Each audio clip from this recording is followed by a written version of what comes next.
Welcome to the Ideal Home and Paint Game of the Night. Let's go.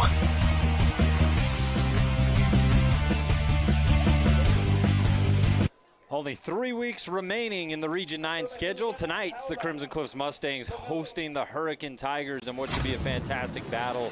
Welcome inside. It's Rustin Burnside, Andy Thompson, ESPN 97.7. You're listening to your Ideal Home and Auto Paint Game of the Week.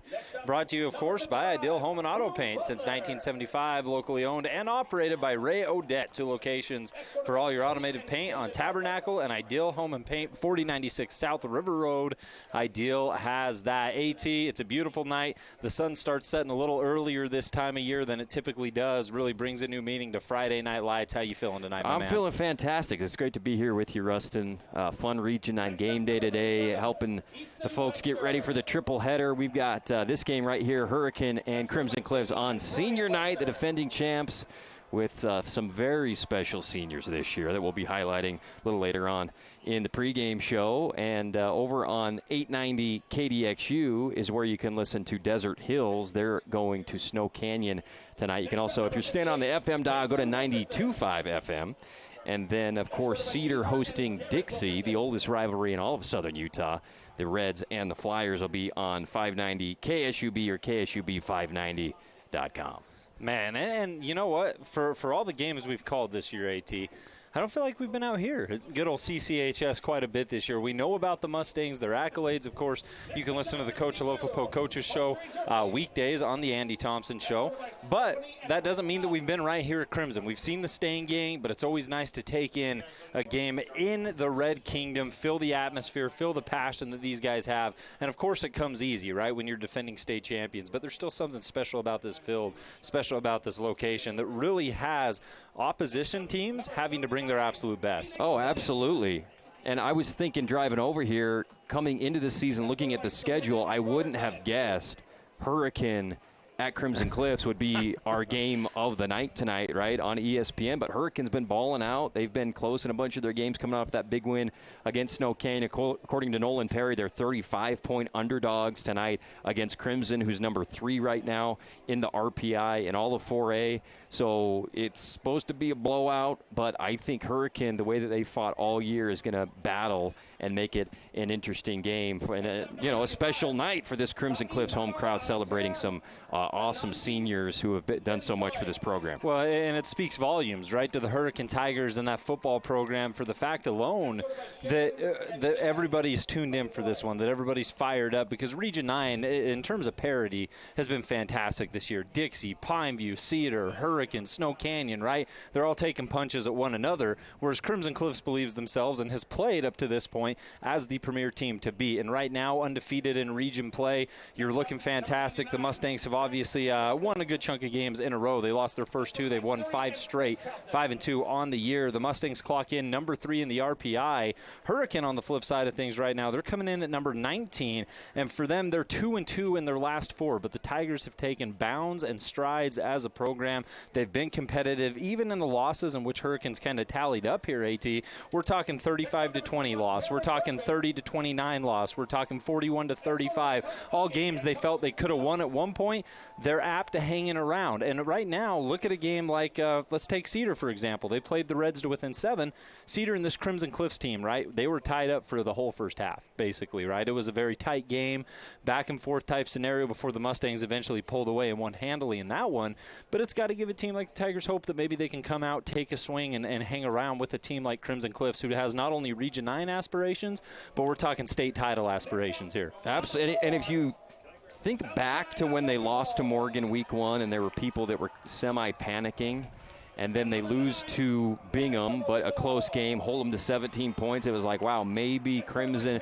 And then they've won 5 straight after beating Springville. They've gone unbeaten in Region 9. They went on the road against a good Stansbury team, won by 3 on the road.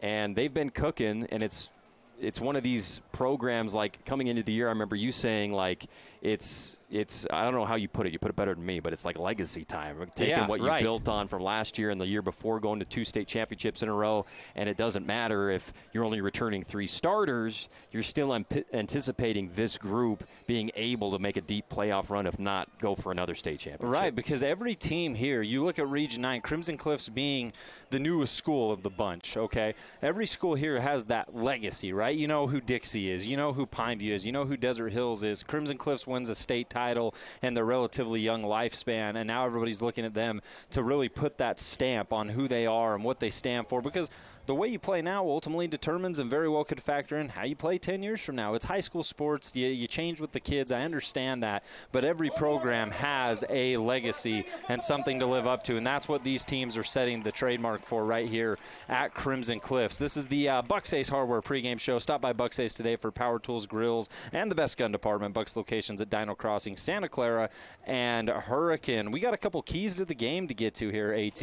Brought to you by our friends at Finlay Subaru. We're going to get those up, streaming on sportsradio977.com, YouTube. Appreciate Carrick Segmiller and all the fantastic work he puts into this. You can see the keys right now. How about you run us through them? All right, let's do it. First of all, Hurricane long drives. If they can have a couple of 10-minute drives tonight, that'll be key for them to victory. Other one, turn over the quarterback a little bit. Sherritt, if you can get an interception or 2, he's thrown 8 on the year. He's gotten better and better every week for them, but that's going to be key. If Hurricane's going to pull off this huge upset, they're going to have to get some turnovers. For Crimson, every week do a Hurricane game. What's the key when you play Hurricane?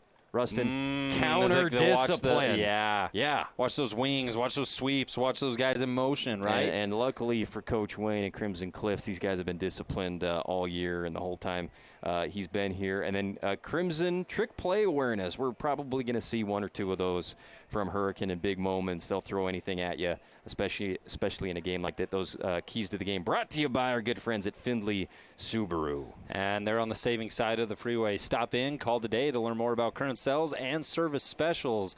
AT, I like those keys first and foremost because I'm really looking right now at the whole turnover situation. This is a Tigers team coming off what was a very impressive victory out in Snow Canyon. They got the victory, but not only did they win, you had 3 guys with interceptions in that game, right? Gage Huntsman had a pick. Austin McRoberts had a pick. Karsten Walker had a pick for this Hurricane squad, whereas Sherritt for Crimson Cliffs, he's been excellent this year, but you talked about the 8 interceptions. You're looking back at Stansberry last week. He threw 2 of those in that game against the Stallions, what was a close one. So Hurricane's going to be hoping to be active in the secondary, maybe trying to give different looks, throw him off, give him a little bit of confusion. But if he has a clean pocket, there are few people as lethal as him in region. Oh, man. I'm going back to that Desert Hills game we did. Him in that first half throwing down the field. In fact, let's pull up our Star Watch player, Rustin, while we're talking about Sherritt a little bit. This is going to be Malachi Alofapo, presented by Intermountain Sports Performance. He's got down the field options. In QBU this week, we talked about the RPO and how deadly it is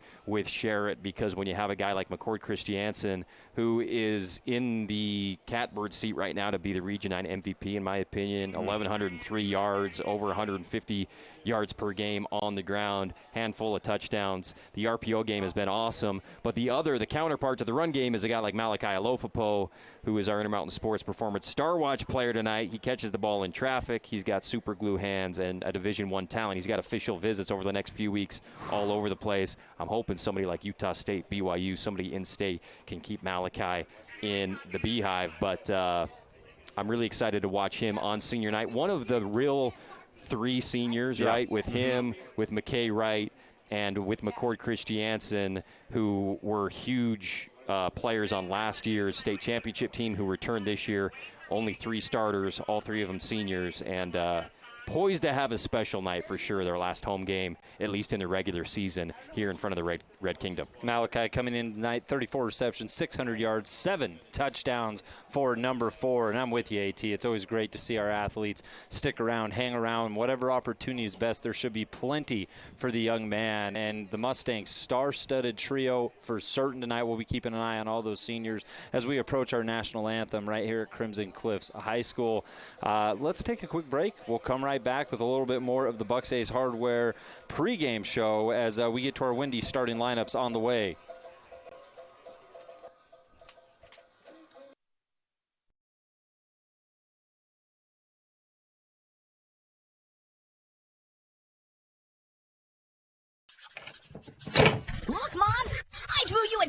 ideal! Son of a brontosaurus!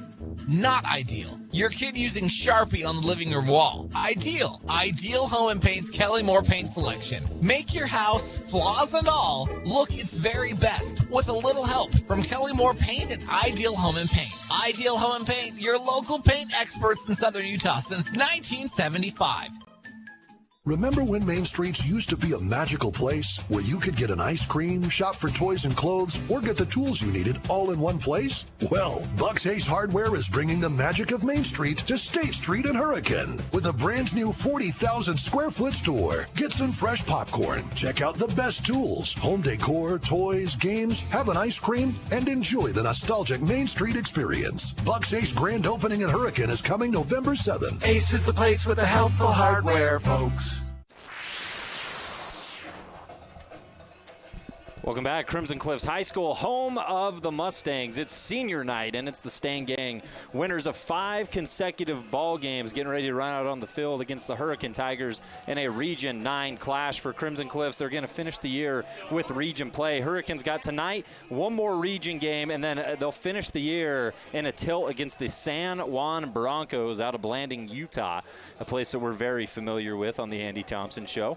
And in tonight's contest, AT, we're really, really looking forward to some of the star-studded performances. We talk about Austin McRoberts. We talk about Malachi Alofapo. We talk about McCord Christiansen and how lethal and how powerful he's been this year. It's one thing to be a good running back who picks up yards. It's another thing to be that type of running back who picks up that type of yards. One of the hardest runners you're going to find in region. And now, as we wait for the Mustangs to run out on the field, Hurricane, of course, huddled on the other side. Let's get to our Wendy's starting lineups, brought to you, of course, by, Wendy's. Start your day with the delicious Wendy's bacon, egg, and cheese biscuit. Don't think anywhere else for breakfast. Think Wendy's.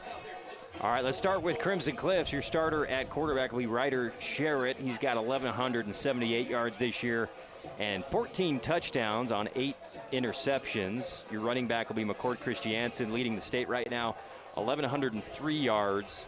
6.5 yards per carry. He's had 6 games over 100 yards, and right now winning the battle between him and Titan Mason for yards leader in Region 9. We talked about Malachi Alofapo, so let's go to Jackson Holt, one of my favorite guys to watch because yards after catch, Rustin. He's like you in high school. Yards after catch, returns, special teams, blocker on the edges, and I think when you have guys like Malachi, who takes a lot of pride in not just being the fancy star player receiver catching touchdowns, but he likes to block people. He likes to get into people's body and knock them over for his running game and on sweeps and stuff like that. And Jackson Holt has 30 catches, 359 yards this year, and 3 touchdowns for Crimson Cliffs. Holt's been fantastic this season. It's fun to watch him kind of cut loose. And when we flip it over to the Hurricane Tigers and what you're dealing with on that side of the football. What? Before we go to Hurricane, let me shout out a lineman. Oh, dude. You know what I'm saying? Give me a lineman. Give me some deep, whatever you want. Absolutely. Okay, we're going Easton Webster, number 57. He's the center this year. He has been game changer, right? He was a game changer. That's right. That's right. He was a Findlay Subaru game changer a few weeks ago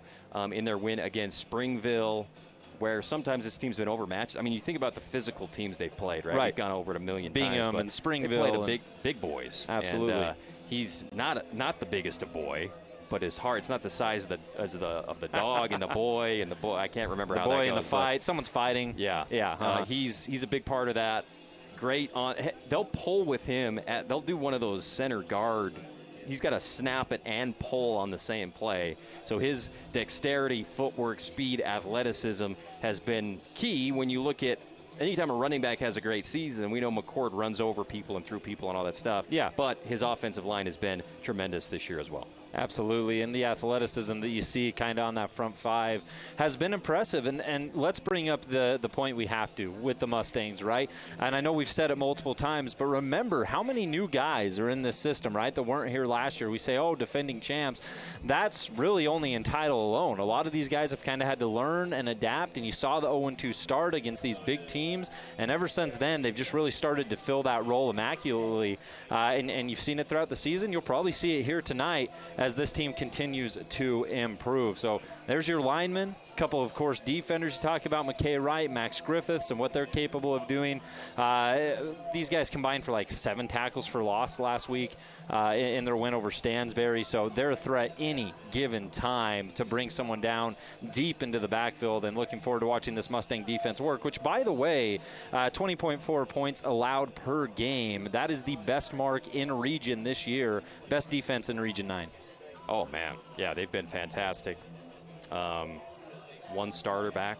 Yeah, right. Crazy. I mean, this right? was the same. This was the same conversation we had 2 years ago, or let's see, what is it, 3 years ago now, where they replaced everybody, and it was like, what's going to happen, Wayne? You know, he was like, team IQ is going to be important. Defense got to learn quick, and then they turned out to be the best defense in the region those next 2 years. And amazingly, that's kind of what's happened again this year with all those new starters. They've been dominant. That's your Wendy's starting lineup for the Crimson Cliffs Mustangs, the home team, number 3 in the RPI, 5-2 on the year, 3-0 in region play. Let's shift things over to the Hurricane Tigers and what they bring to the table, starting first and foremost with quarterback Dylan Gabriel. Yeah, Dylan Gabriel has been, you think about every time we talk about quarterbacks, we're usually talking about pocket presence and the systems and how complicated they are and RPOs. One of Dylan's biggest challenges is how complicated this run game is, right? This is old school. You got to spin around. You got to make a fake. You got to give the ball over at the 7 hole, way down the line of scrimmage. Like the dexterity you need with your footwork to just be a great quarterback in this run game, and then you factor in he's got to read when he's got to run. He's got to RPO.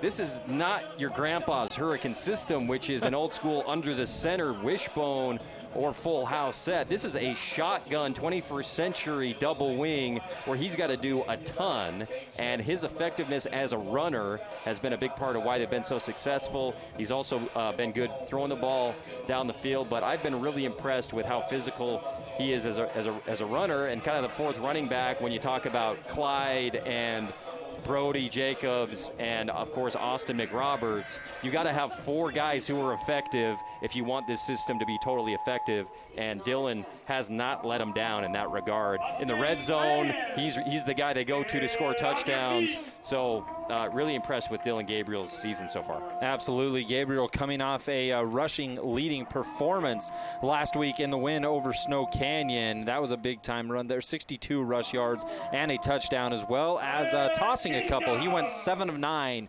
204 yards, as you can hear the Mustangs being announced right now, getting ready to run out of that big inflatable helmet with the interlocked C and C on it.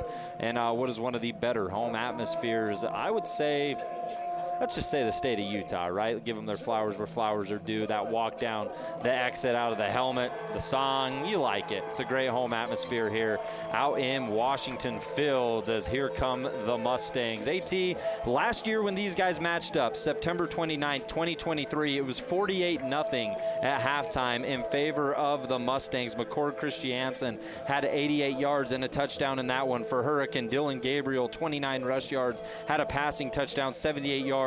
Did have 3 picks in that one as Hurricane was forced to throw early and often. Austin McRoberts, he kind of burst onto the scene this year for us in particular, but last year, a 46-yard receiving touchdown in this game. It ended up being a final of 62-7. I don't think we're anticipating that here tonight. No, I don't think so. I mean, Lawrence, the pigskin picking robot, if you were listening to Region 9 Game Day, I think had it as a 41-18 game. I don't know. He has these weird numbers. 41-18. How do you get there? There's something wrong with his algorithm. That's a lot of Hurricane field goals. That's a lot of field goals. Yeah, exactly. Or a couple safeties. And all right, we are officially set up for our national anthem here. We're going to take a quick break on your ideal home and paint game of the week. We'll be back with Crimson Cliffs Hurricane right here on ESPN 97.7. Remember when Main Streets used to be a magical place where you could get an ice cream, shop for toys and clothes, or get the tools you needed all in one place? Well, Buck's Ace Hardware is bringing the magic of Main Street to State Street and Hurricane with a brand new 40,000 square foot store. Get some fresh popcorn, check out the best tools, home decor, toys, games, have an ice cream, and enjoy the nostalgic Main Street experience. Buck's Ace grand opening in Hurricane is coming November 7th. Ace is the place with the helpful hardware, folks.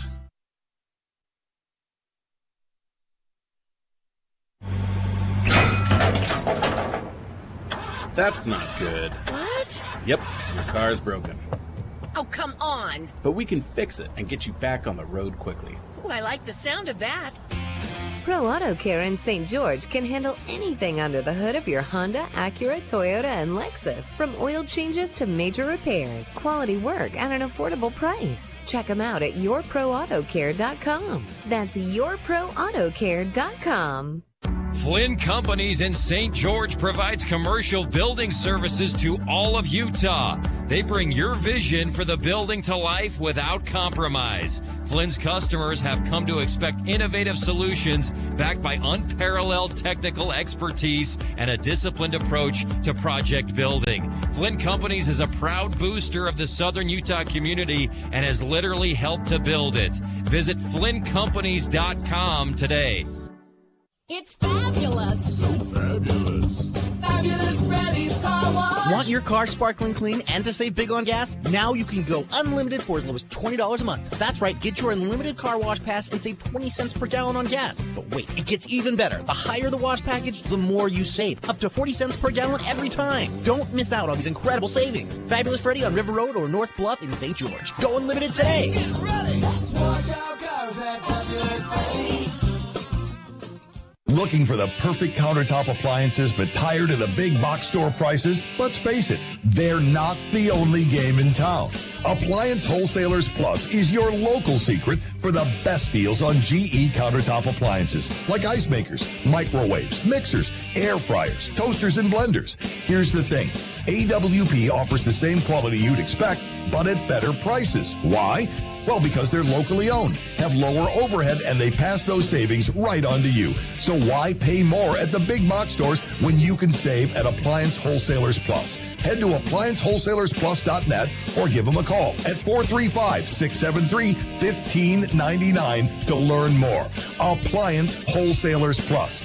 Better prices, better service, and always local. We got to move these refrigerators. See the boys at AWP. Right now at Wendy's, kickstart your morning with a breakfast burrito. And no, this is not your average breakfast burrito. We're talking 6 strips of bacon, seasoned potatoes, 2 fresh cracked eggs, and 2 slices of cheese, all wrapped up in a warm flour tortilla. Got all that? It's a complete breakfast in one hand. Ready to go anywhere you go. Introducing Wendy's new breakfast burrito, only at participating U.S. Wendy's. See Hearst first this fall and save with Ace's Red Hot Buys. Celebrate Fire Safety Month with buy 2, get 1 free smoke alarms, carbon monoxide alarms, and fire extinguishers. And make life simpler with an extra car key. Dealership quality keys now 10% off. Find spooky specials on Halloween lighting, decor, and inflatables. And pick up your pumpkins right at the store. Hearst General Store Ace Hardware, conveniently located in the heart of downtown Cedar City and St. George. Ace is the place with the helpful hardware, folks. Power your adventures with the all-electric 2024 Subaru Solterra. It has the rugged versatility of standard symmetrical all-wheel drive and 8.3 inches of ground clearance. It's the most advanced Subaru ever with the latest safety technology and zero emissions. The 2024 Subaru Solterra. Love is now electric. Hurry in to see the all-star lineup at Findlay Subaru, 1453 Sunland Drive on the savings side of the freeway, or visit FindlaySubaru.com. Look, Mom! I drew you a dinosaur! Son of a Brontosaurus! Not ideal. Your kid using Sharpie on the living room wall. Ideal. Ideal Home and Paint's Kelly Moore paint selection. Make your house, flaws and all, look its very best with a little help from Kelly Moore Paint at Ideal Home and Paint. Ideal Home and Paint, your local paint experts in Southern Utah since 1975. That's not good. What? Yep, your car's broken. Oh, come on. But we can fix it and get you back on the road quickly. Ooh, I like the sound of that. Pro Auto Care in St. George can handle anything under the hood of your Honda, Acura, Toyota, and Lexus. From oil changes to major repairs, quality work at an affordable price. Check them out at yourproautocare.com. That's yourproautocare.com. Welcome back, Crimson Cliffs High School, home of the Mustangs. After what was a beautiful rendition of our national anthem, we're geared up and just about ready for kickoff here between the Mustangs and the Tigers. As Glory makes its way off of the field, the crowd erupts, and the energy is back up in this place at Crimson Cliffs High School out here in Washington Fields. I can now talk a little bit louder than I could initially, AT. Yeah, you came back. It was you were aware of the situation. Well, you know what? That's one thing that I was always cited for in high school. You talked about my ability on yards after catch. I actually, it was more like snacks after lunch. But either way, I was always cited for awareness, and that's kind of what I'm going for here tonight. Tigers make their way to their sideline, Crimson Cliffs to theirs.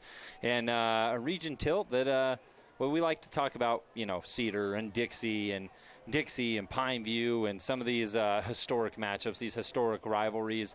This one, not really the case. Nobody really has a historic rivalry with Crimson Cliffs, as they were first brought around in, 2017, 2018? When was that? I mean... Yeah.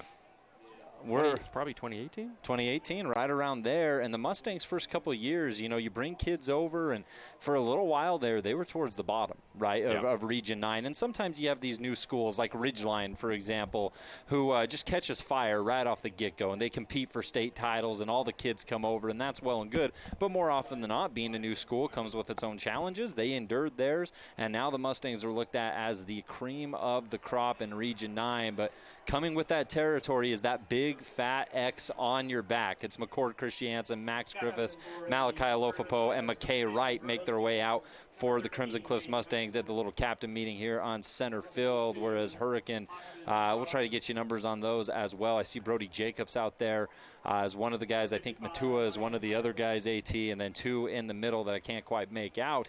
But, man, you feel it tonight. The atmosphere is great. It's a beautiful night for football. We talked about the sun setting earlier. You want Friday night lights? The lights are already on in this joint. You've got a good student section for a road game for Hurricane. They're standing up, wanting to battle against the always formidable Crimson Cliffs Mustang student section on pink night here at Crimson Cliff. So absolutely. And just to add to kind of Hurricane taking those proper steps as a program for as competitive and as fun as they've been this year, you know how you can prove that? If the students travel with you, right? If the students travel with you, you're set, because they go anywhere feeling that they have a chance to gloat and taunt and throw some jeers in the direction of their opponent.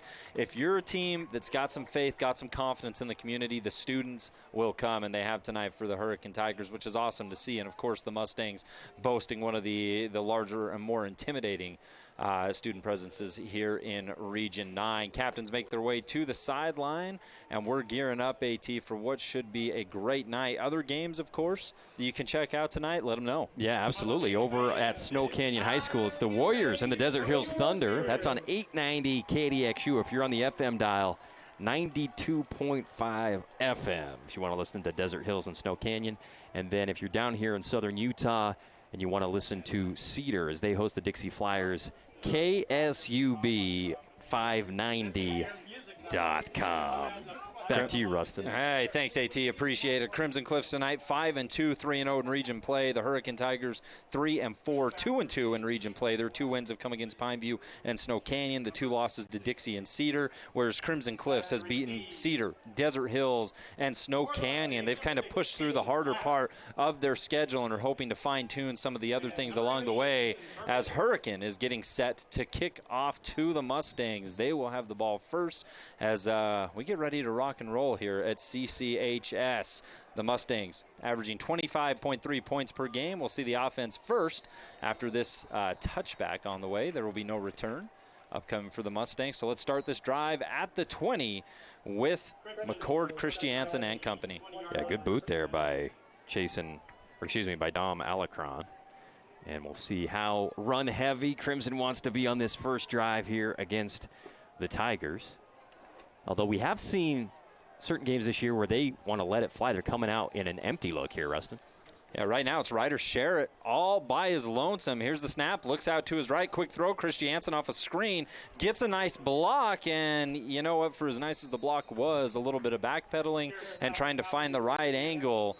It doesn't result, I think, in as many as they were hoping to spring there, but you're okay with what is 6, 7 yards. They're going to give them about 7, 8 yards there, AT. So it worked a little bit better than initially appeared as the Mustangs want to hurry it up. Here's Sherritt. He'll put it in the pocket of Christiansen. Christiansen running into the line, and Hurricane gets a little pressure up front. Yeah, good job. He did get enough for the first down, it looks like. Just about a yard, but Hurricane was right there at the line of scrimmage. Wasting no time. Chain Gang hasn't even set up yet. And here's the snap. Give back. Christiansen tries to work between that right side. He's going to be wrapped up by Karsten Walker in on the tackle for the Hurricane Tigers. And you know what? If you're going to pick up 1, 2, 3 yards here and there and then address that with a 5-yard little screenplay, you're okay with moving the football that way right now for CCHS. Yeah, it looks like we have the answer to our question. It looks like the game plan is McCord Christiansen and a pile of dust here early. Sherritt leans forward, puts his hands out, takes the snap. It's a pass. He's going to have time. Christiansen helps pick up the blitz. He's man downfield, and it will be dropped by Maddox Alofapo. He was all by his lonesome, AT, and that ball ends up tumbling to the turf, and one that he would certainly like to have back, and one we don't see often. Yeah, for our audience on YouTube, we'll get the replay of it. Came wide open on a breakdown in coverage, and one of those that you kind of have to wait for, and you want to get going as the ball hits your belly, but you just don't collect it fully. Here we go, 3rd and 7. Christiansen hangs around to help block. Sherritt with time, looking sideline, has his man in Malachi. Malachi tries to shake inside, outside, nowhere to go before he's brought down, but it's enough for a fabulous Freddy's first down. And Crimson, no problem with a 3rd and long. They convert. Yeah, you go to your senior at the sticks. That comeback has been their bread and butter on 3rd down situations. Malachi is so good at that route, getting leverage and coming back to the ball. Christiansen to the left. He's going to get it right in the chest, trying to find a little bit of room. And that Tigers defense early on, they're giving up a yard or two here and there as we have a flag on the opposite side of the field. But right now I think they got to be a little pleased with some of the pressure that they're able to put up there. Yeah, they're flowing to the ball. They're getting to the edges. He's not able to get around. And the defensive linemen are occupying the offensive line enough as it's going to be a procedure penalty against Crimson. But that defensive line is doing a good job not allowing the offensive line to get out to the linebackers, and the linebackers are making a bunch of plays here early for the Tigers. Christiansen already with a heavy dosage here early on. He's going to hang out in the backfield to the right side of Sherritt. Here's the snap, looking to his left, had to gather that football and play blown dead before anything could unfurl. As it looks like we have another flag down, AT, and the Mustangs will continue to move backwards. Ball start on the offense, number 2. 5-yard penalty, replay first. Yeah, maybe a little flinch out there as you're anticipating coming and getting the screen pass. Got a little excited. There we go, 1st and 20 for the Stang Gang. They've converted a 3rd and 7 early on. Right now it's all about picking up some of those yards, hard count. No biting right there for the Tigers. Everybody resets, readjusts. Sherritt comes over, gets some words of wisdom from the sideline. And the Mustangs locked back in. 3 receivers far side, 1 hand the nearest to us. Sherritt, 2-step drop, looking, right hand throw on the far side of the field. He was looking for his man, and I think that was Jackson Barlow, incomplete. Yeah, it looked like a pretty clean pocket and just threw it wide. It was a deep drop zone for Hurricane, so he was trying to place it in a semi-tight window and just missed it outside a little bit. And one thing right now to the credit of the Mustangs, despite facing a 2nd and 20, Sherritt has not been put on the turf yet, despite the Tigers bringing some heat. Here's Sherritt throwing out. Christiansen has to leap into the air to haul that one in. Stays in bounds for a split second to pick up a couple more yards. And we're now facing still a 3rd and long, but a little bit more bearable than what was a 2nd down and 20. Great play by Alofano on the defensive line. The screen recognition, he knew he was getting through way too easy, turned around and helped get to the edge to make the play on McCord. The Mustangs were in a hurry up for most of the first part of this drive. They've kind of slowed to make sure they get things right. It's a 3rd and 15. They want to draw this up picture perfect. Christiansen right next to Sherritt. Sherritt, sleeve on his right arm, takes the snap. He drops back, looks, 1st down marker. Past it is I think that's Barrow making the grab for Crimson Cliffs, and just shy of what should be a 1st down, but this makes it a 4th and go for it situation. Yeah, had to go to the ground. Beautiful play by Barrow to put him 1 yard away from the sticks. 4th down and 1. Mustangs want to hurry, try to catch the Tigers off guard. Share hard count, and I think he got them Tigers to jump. And that'll work, right, AT? Just as good as any play you can draw. Yeah, absolutely. We've seen that work several times tonight, or this season, and we'll get the replay on the Barrow catch. Nice job going down and digging it out. And then the encroachment gives the first down to Crimson Cliffs. That was Barrow's 10th reception on the season. He hits double digits, had 73 yards and a touchdown coming to this one. Maddox Alofapo in motion. The give to McCord. Christiansen has a semi-decent hole there, and he's going to turn it into something good for the Mustangs. Those have been hard to come by early on as Hurricanes done a good job clogging things up, but that one exposes Christiansen a little bit there. Yeah, best run so far, I think, for Christiansen right up the middle, but Hurricane is doing a good job wrapping him up. Sherritt will take his time, steps back into it. Christiansen to the left. 2 receivers bunched up on the near side. He's looking that direction. Downfield, Malachi Alofapo overshoots him. A little bit of miscommunication there between Sherritt and his star receiver as that ball goes harmlessly out of bounds. Yeah, he was kind of throwing it, fading it out more towards the boundary, and Malachi was looking over on his inside shoulder. And now it's a 3rd and 5. The Mustangs have already converted on a 3rd and 7 earlier in this drive. 8:22 on our Nets on Fire clock. Here's Malachi Alofapo in motion. He's going to get the jet touch pass. Alofapo, far side, shakes past the Tigers, still going, waits for a block. He's still in bounds, and he's there. Touchdown, Malachi Alofapo and the Crimson Cliffs Mustangs. How about the speed of Malachi to get around the edge? Hurricanes sent 6 and pinched on the outside, so they lost containment, and Malachi takes it all the way to the sideline and shows off how he can finish a run and the breakaway speed he has. And Sherritt gets a touchdown pass on that one. Beautiful. And the best part about that, it's that type of play where you sit there and wait for the guy to be pushed out of bounds or step out of bounds. You're like, that's impressive. It's fine. Good pickup. Let's step out of bounds and start up. He never did. He kept churning and burning, tiptoed on the sideline, and went on through as the extra point. Up and down, brought to you by St. George Topper. Don't go topless, and that makes it 7-0. Mustangs strike on their first drive of the ball game. Power your adventures with the all-electric 2024 Subaru Solterra. It has the rugged versatility of standard symmetrical all-wheel drive and 8.3 inches of ground clearance. It's the most advanced Subaru ever with the latest safety technology and zero emissions. The 2024 Subaru Solterra. Love is now electric. Hurry in to see the all-star lineup at Finley Subaru, 1453 Sunland Drive on the savings side of the freeway, or visit finleysubaru.com.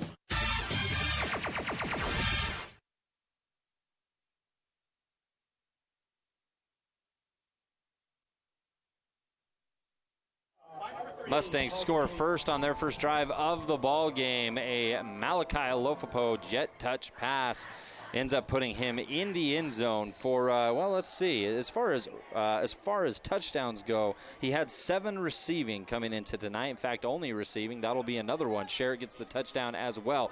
Tigers want to run a little reverse here on the kick return. We've seen them do this before, AT. This one's going to be pushed out of bounds right before the 25, but we've seen them do it before, and we've seen it work for a touchdown. This time, Crimson Cliffs stays home. Yeah, I love that play. I would do it every return, because they usually do it pretty well, but good job by Crimson being ready for it. Give you a couple updates as we go. Dixie Cedar currently locked in a 0-0 ball game in the first there. That game up in Iron County. KSUB is where you can hear that one. As we see the Tigers offense for the first time tonight, Dylan, Gabriel, and company. Watch the wings, watch multiple personnel looks for this Hurricane team. And here's the man in motion. It's Mick Roberts, and he'll get it. He'll try to cut back up the middle and run into a sea of red, or as they call it here, a red kingdom. And you could see he was already anticipating that the flow of the defense was going to beat him to the hole he was going to. So as soon as he got it, he cut back, which I think is a good game plan for Hurricanes run game. Use the momentum of Crimson, how fast they are and how good they are at reading run plays against them and go against the grain a little bit. But even when he tried that, it didn't go anywhere. We've seen teams be able to sometimes stop this Tiger squad on the outside so they focus on the interior, and it's worked for them. Mustangs trying to hope to shut both down tonight. Give to Jacobs, a little behind the back.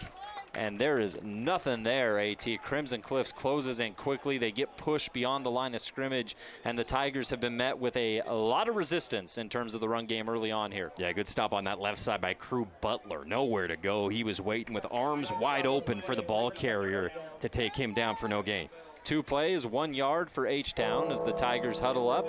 3rd down and 9. A prime position right now if you're Coach Alofapo and company to maybe pin the ears back, send them after the quarterback, see if you can make him sweat a little bit. Now, the Tigers, just because it's 3rd and 9 doesn't mean they're forced into a passing situation. They're not afraid to throw you a couple different looks. That's what we'd expect. Gabriel, snap. Running back rolls out to the left. Gabriel steps up in the pocket, throws down the middle of the field as he rolled to his right and well behind Brody Jacobs, the intended receiver, incomplete. 4th and 9.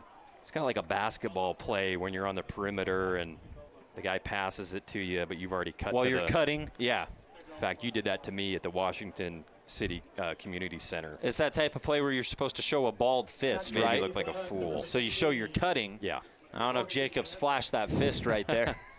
Incomplete pass. The Tigers run 3 plays, get a yard, and they'll punt it away. Mustangs lead at 7-0 over on our scoreboard. But Gabriel's probably going to have to make some plays in passing situations with his feet as well tonight. And the punt will go directly to McCord Christiansen as he waits for something set up, gets a block, works that right sideline, sheds a tackle, and he's finally forced out of bounds around the 30. We talk about Christiansen's power and just brutality, but how about the patience we witnessed there? Another high wire act down the sideline, Rustin, kind of like Malachi. And it looks like we'll see what he's got here. Little touch in the back, but not enough to warrant a flag there by Crimson Cliffs. And it doesn't seem fair that they can have McCord back there returning punts, right? Put somebody else back there. Christiansen, excellent patience on that return. He's to the left of Sherritt. Sherritt will keep it, pulls it out of the gut of Christiansen, and he'll jive on the far side of the field, working around that left tackle for a decent pickup. A good read by Ryder. Substitution in the game right now. It's going to be Kaysen Black, number 6. They faked a Black, swing it to the outside, and that pass, I think it was caught. Kind of difficult to see from this angle, but if so, not for much. Yeah, about a yard loss, I think, on the little swing pass out there to Maddox Alofapo. That brings up a quick 3rd down. The Mustangs, via the return from Christiansen, starting on Hurricanes' side of the field. Sherritt. Back behind him, they'll give to Black. Black shakes, bakes, gets up right around that 1st down marker on his first carry of the game. And a big 4th down coming up for this Hurricane defense. They are going to sub back in McCord Christiansen. Last time in a similar situation, we saw Hurricane send 6. We'll see if they send the house again at McCord. Christiansen in position for a potential draw here, left side of Sherritt. Sherritt hands down at his knees, extends him, gets that ball, gives to McCord. McCord power backs up and through for a fabulous Freddy's 1st down. And good job just winning by the guys up front for Crimson Cliffs. That was a great block by Andrew Vance, just driving his guy back. Just needed about 3 yards, and that's what he got.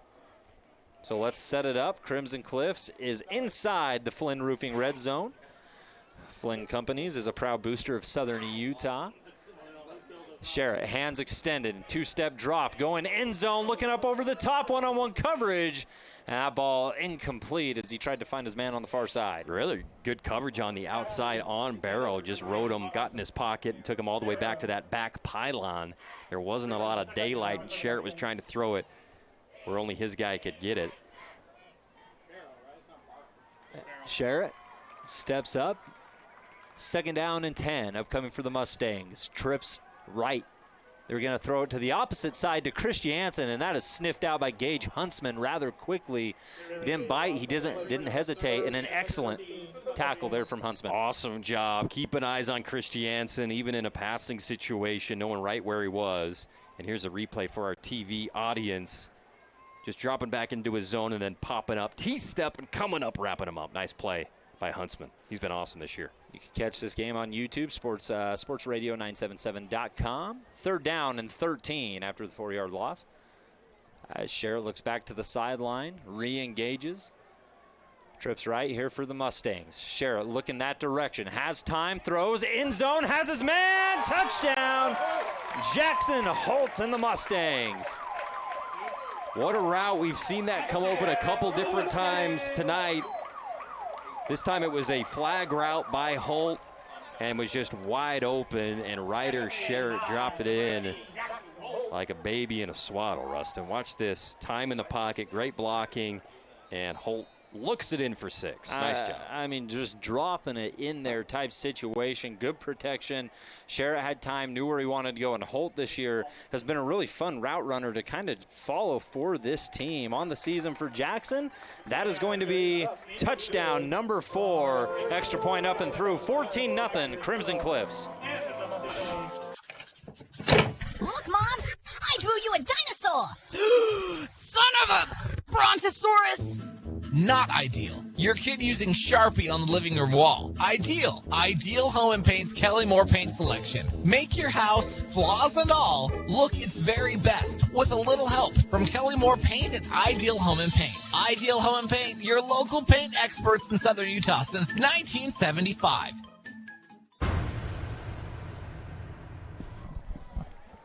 Two drives, 2 scores for the home team. That is number 3 in the RPI, Crimson Cliffs. The team that sits atop the Region 9 standings, undefeated in region play, looking to make it 4-0 this year against Region 9 opponents. The visitor tonight, the Hurricane Tigers, had 1 drive, went 1 yard, had to send it away. Christiansen put the team in ideal field position, and then the rest was done from Sherritt to Jackson Holt on what was a 3rd and 13 as Holt leaked into the secondary and was all alone for the touchdown. Here's the return from Brody Jacobs and the Tigers. Jacobs trying to bounce it outside, well contained by the Mustangs, and I don't think he's going to get quite to the 20-yard line. Good containment. Good tough run there by Brody Jacobs. I don't anticipate it's only a 14-point game, but Hurricane, the way they've played this year, Rustin, regardless, is they scrap, they fight, they got that grit every game, regardless. So I'm anticipating that to remain no matter what is on the scoreboard tonight. Well, another thing about this Tigers unit right here, let's take into account what they've done offensively. One thing to win games and be in games, but Hurricane's been doing it by putting up 32.9 points per game for this Tigers team. Currently, they got 1 yard. This is their second drive of the ball game. They go up the middle, trying to misdirect there on the outside, and instead, this Mustang defensive front is just anchored down right now. A couple of weeks ago, they were the leading offense scoring-wise in the region this year. Wow. I don't know if that's changed over the last couple of weeks, but you're right. I don't know. 32. I'd say they're probably still there. It's been a lot of offense this year for Hurricane. This season alone, they've put up some rather large totals. We've seen totals of 35 from this team, 56 against Hillcrest.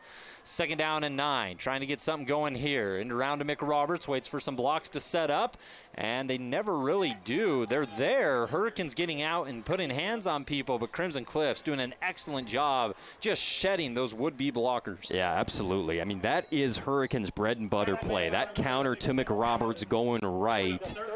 And he tried to cut it back, but only got a few yards.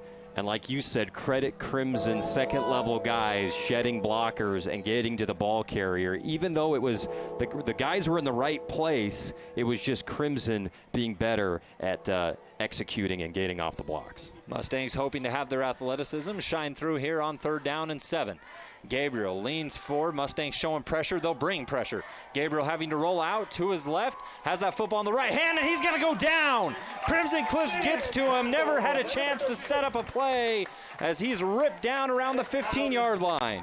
Man, I really like that sprint out concept. You have max protection going out to the left side. He's kind of looking away, going against his body. And Jet Cowden got there for the sack for Crimson Cliffs. Just had to get rid of it, tried to reset, and Cowden was up in his grill, taking him down for the big sack. And Gabriel is an elusive quarterback, right? A fast quarterback. He's hard to simply just approach straight up. You got to take an angle type situation. Cowden didn't need no angle right there. Just pin the ears back, go at him, rip him down, and the Tigers currently in negative yardage. Punts bobbled. Having to roll out to the right. He's going to move and throw that out as that ball takes a weird little jump off of his foot, goes forward for about 5-10 yards, and it's recovered around the 20. And the Mustangs are basically going to start this bad boy inside the Flynn Roofing red zone. Yeah, kind of a swinging bunt here by the punter, as we got a replay for our TV audience. And if you had McKay Wright punt return touchdown on your bingo card, that almost paid off. That would have been like 75-1 on your odd sheet, but good job getting pressure on the punter that time once again by Crimson. Here's the give. McCord, full head of steam, stiff arms Jacobs, and powers into the end zone. He would not be denied. McCord Christiansen. And it was only a matter of time. Hurricane has done such a good job at least containing him for a minute, but McCord, right after the punt, get to the line, give it to him right up the middle, go for the score, and you'll see it here on the replay. Hard to go just right up the middle without basically anybody interfering too much in your progress. Great blocks by Crimson. I mean, Christiansen has power if you get to him behind the line of scrimmage. When you give him a 6-yard burst, right? That right arm that he's extending, that's going to put anybody down in region. Extra point up and through. And with a minute 16 in the first, it's the Mustangs 21, Hurricanes 0. That's not good. What? Yep, your car's broken. Oh, come on. But we can fix it and get you back on the road quickly. Ooh, I like the sound of that.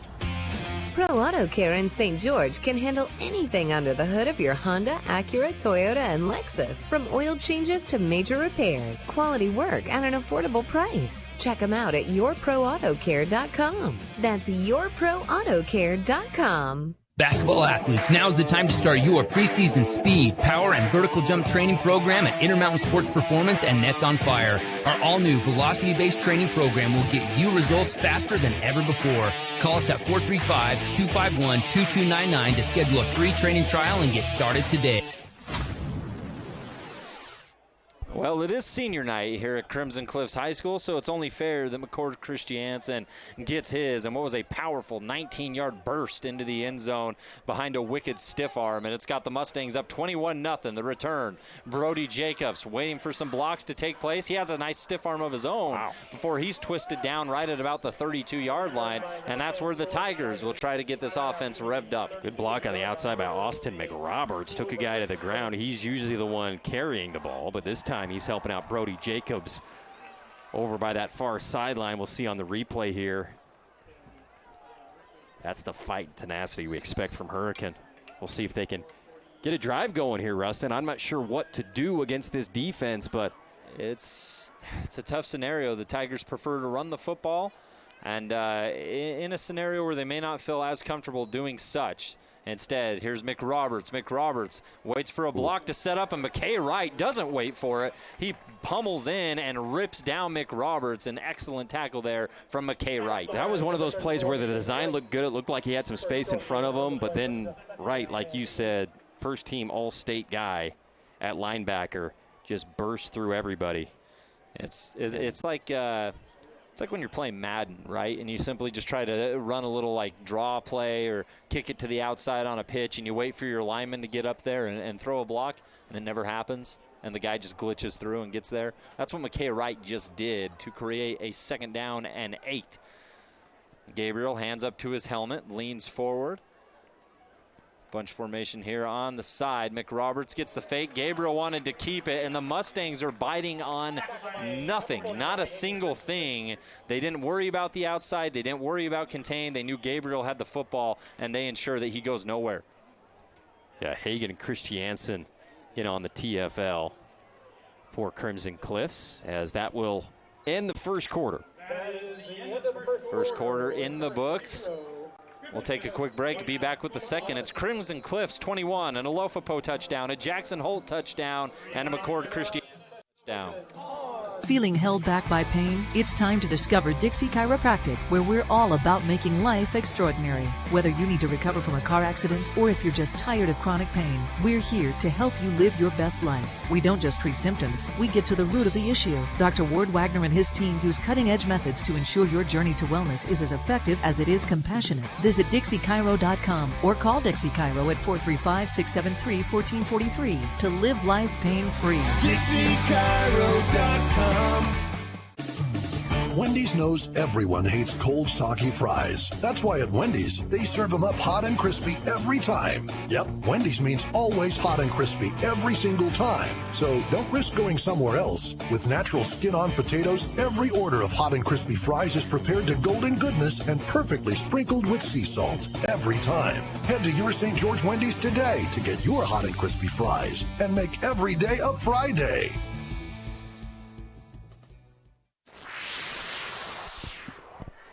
Second quarter coming at you, your ideal home and paint game of the week. Andy Thompson, Rustin Burnside here. Appreciate Carrick Segmiller hitting all the right buttons to get the stream out to you. If you're listening to your car on ESPN 97.7, awesome. Thank you. If not, and you're listening on the app, well, you might as well flip on the old stream on sportsradio977.com. 3rd down and 8. For the Tigers, they have yet to convert one in this game. Gabriel rolling to the right. He can run for it if he wants. Ned, he pump fakes, gets a man in the air, and should have enough for a first down and takes a tough hit as he steps out. That should be a flag, and I believe we see one there on the pursuit. Gabriel had to wait for that one to set up, but he was able to do so. The perfect pump fake at the right, even though you're 7 yards down the field, that always works as we look at the replay here. He's going to have to make plays like this. I like that they're throwing. Actually, he wasn't that far down the field when he made that pump fake, executed it really well, but a lot of times quarterbacks like to, once you pump fake, that's when you just absolutely go. You turn on the jets, you try to make something happen. Gabriel still continued to hesitate there for a little bit just to make that Mustang defense think there's a chance. I let this thing go, and he never did. Picks up the first. Tigers live to fight another day, and they are now on Crimson Cliff's side of the field for the first time tonight. And a 21-0 Crimson Cliffs ball game at this moment. Gabriel has Clyde flanking him on the left. They'll send McRoberts in motion. And instead, give it to Jacobs, who comes back to the right side. He goes up the middle, and Jacobs with a nice 12, 13-yard run. And really good vision by Jacobs because I think he was probably supposed to go a little bit further out, but put his foot in the ground and cut it right up north and south and got their biggest run of the night, Rustin. Good kick out block by the offensive line. I think that was 72 there. Titus Tuini'i, who is our Findlay Subaru game changer of the week a couple weeks ago. A couple game changers out there on the field tonight. You talked about Webster and then Tuini'i as Hurricane. Another fresh set of downs. They had yet to pick one up. Now they've done 2 straight. Clyde, the power back, tries to burst through the line and has a couple to his name. McKay Wright's wanting to get 20 tackles tonight, it looks like. He's in on just about every one for Crimson Cliffs, as usual. Yeah, Wright has been excellent this year. You look at some of the statistics and leaders of this team. Well, McKay, 80 total tackles, 28 assisted, 52 solo pursuits for number 34. Averages about 11.4 a game and has 6 tackles for loss for this Crimson Cliffs team. Coach Alofapo, who's coached a lot of good linebackers. You think back at his Dixie High days, he said, this kid's the best I've ever coached. Makes sense. You see it on the field right now. McRoberts in motion. Gabriel keeps, has had a couple rushing touchdowns on the season. Tries to shake and bake, escapes one tackle, and then the Mustangs gang up to send him well past the line of scrimmage in the other direction. Forward progress will give Gabriel maybe 1 on the play. Good flow to the ball once again by Crimson Cliffs on Gabriel, who's got to kind of be the 3rd down danger zone where he's got to be able to convert with his feet. They haven't had success throwing the ball down the field. They need a big play right now. Entering the Flynn Company's red zone. And they were able to convert AT on a 3rd and 9, right, with Gabriel pump faking and rolling out to the right. Watch him. He's shifty. He's elusive. But we really haven't seen a downfield pass yet fully. We've seen one go behind the back of Jacobs. But this might be a good opportunity to get someone like a C.J. Trump involved in this Hurricane team. See if you can work something outside, try to catch Crimson Cliffs off guard. I know it's 3rd and 8. It's likely more predictable as a passing down. As I missed the what the official had to say there. Sideline warning on the Mustangs. Carrick whispers it into my ear. Appreciate that, Carrick. Carrick sees everything. Carrick doesn't miss. He's down here pushing buttons on the board, and he's still telling us. Here's Gabriel. It would look like it was a pitch option. There's nothing there. This play's dead, and he eventually has to slide down behind the 30. It's a big-time loss, and if you were hoping for a potential field goal, that got much more difficult. Yeah, and I just don't think you have to sprint him out to protect him, but that means you're only throwing to half the field, and I think everybody's pretty much covered every time. He's looking to throw against his body. It's just so hard to throw against Crimson. Yeah, and it almost looked, too, AT, as if they had set that up to maybe be a potential pitch-type scenario, or if they just wanted, you know, an escort of blockers out there with them, because it appeared as if the whole Tigers offensive line and Gabriel kind of ended up shifting to the right, as well as Clyde in the backfield. And instead, 4th down and 16. R.J. Allred in the game for the Tigers, and Gabriel in the gun. Claps those hands, and no play, as the officials blow it dead, and we'll try it out on the field to give us further instruction of what went down.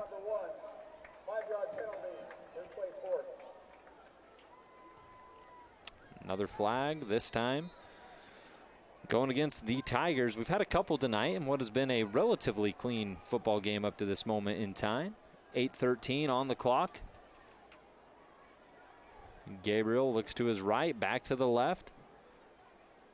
Jacobs right now lined up in the wing spot behind the tight end. Gabriel drops, swings one out. This is Allred, who's going to get back to the original line of scrimmage before he's brought down for a turnover on downs. The Mustang defense stands strong and brings their offense back out on the field with a 21-0 lead. It's what's so difficult about this defense of Crimson is you never know who's coming. They're always, most of the time, going to send 4. This time they send 6. And you got 3 guys down. They do a late shift right before the snap. That opens up lanes for linebackers who are also coming. It confuses your offensive linemen. And I think it was smart just to have a little outlet pass there, because that's really the only one you can get off and get some yardage. But it's been a slow and go tonight for Hurricane. Sherritt turns around, puts it right into the gut of the back, and pushing forward for a good chunk of yardage there is, I believe, Christiansen. It is McCord Christiansen.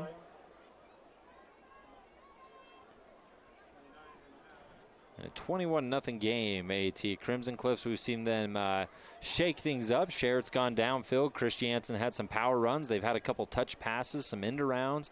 And now it's just Sherritt with a straight drop out of the gun. Swings out to McCord. It's well read by Karsten Walker, as he was the first one in the vicinity. A couple Tigers come around to help him rip down Christiansen, and it's not much going. Bringing up a 3rd down for the Mustangs. I understand that it's 21-0, but I actually think Hurricanes defense has been, they've given up a couple big pass plays, but against the run and shorter stuff, they've actually been pretty good. Mustangs trying to do what they've done already in this game, make the Hurricane defense jump early. Won't go there. 3rd down and 7. Clock continues to move. 6:47, 6:46. Sherritt wipes his hands off at his side. Here's the snap. Back, looking to his right side. Has his man. Beautiful throw. Beautiful find. And he's going to turn around after the grab to push forward for an extra 10. I think that's Maddox Alofapo. Yeah, great job by Maddox on the far sideline, just wide open in the pocket of this zone. And he finished the run. I thought that was Malachi. I was like, holy cow. So they got plenty of Alofapo over the next couple years here at Crimson after Malachi leaves. Good push, breaking into the backfield there for the Tigers. I think that was big 68 AT. Get you a name there for Hurricane with the no gainer. Fantastic. Presley Morrison in on the stop for the Tigers. Morrison, just a sophomore defensive end for this Tigers team. Makes it 2nd down and 11. Back to McCord. McCord will get those yards back and then some. He's past the first down marker with a burst of speed, and he drags a couple Tigers along for their efforts. Another first down for the Stangs. Man, let him roll right up the middle. That's where he's got most of his yards tonight. Just turn around, hand it to him on an ISO, and he'll get a little break after another physical run for McCord. McCord gets a well-deserved rest on the sideline. Kason Black back in the game. He'll flank Sherritt to his right. Sherritt looking to pass one more time. Going far sideline in double coverage. Going up and making the grab. What a find. What a haul down. That one was Malachi, right? Yeah, Malachi going up. Two guys around him. In traffic, that's where he makes some of his most impressive catches. But watch him go up and high point this one. Boom. That's what the college scouts like to see. Somebody who can go up into the sky and get it. You have safety help coming over, a cornerback trailing closely behind, and it didn't matter. He's going to throw one up, has his man past the corner, and got it to go. Touchdown, Crimson Cliffs. Sherritt putting on a masterclass, and guess who? Malachi Alofapo. Give him another one. And we'll get the replay here for our TV audience. Beautifully timed fade, back-to-back. Just go to Malachi on that same side, one-on-one, and you really don't have a chance. He kind of does a jab move inside, makes you bite, and then goes around you for an easy throw and catch. What a route. There's nothing there that Hurricane could do. That's just one-on-one excellence from Alofapo. Our touchdown earlier in this game. And decides to make a couple big plays on this drive. And the Crimson Cliffs rolling at home. It's 28-0 with 5:05 here in the second.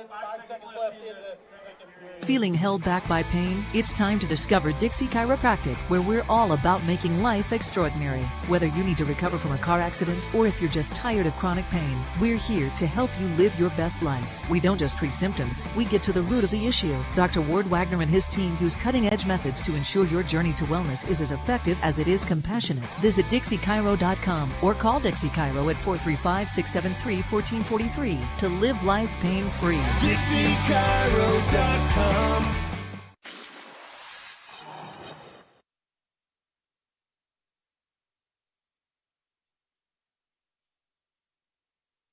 28-0 is your score here at Crimson Cliffs High School. It's been the Mustangs rolling early on, courtesy of Malachi Alofapo and his 2 touchdowns. Ryder Sherritt now up to 3 passing touchdowns on the night. It's been a fantastic performance, and on the season, that's going to put him at 17.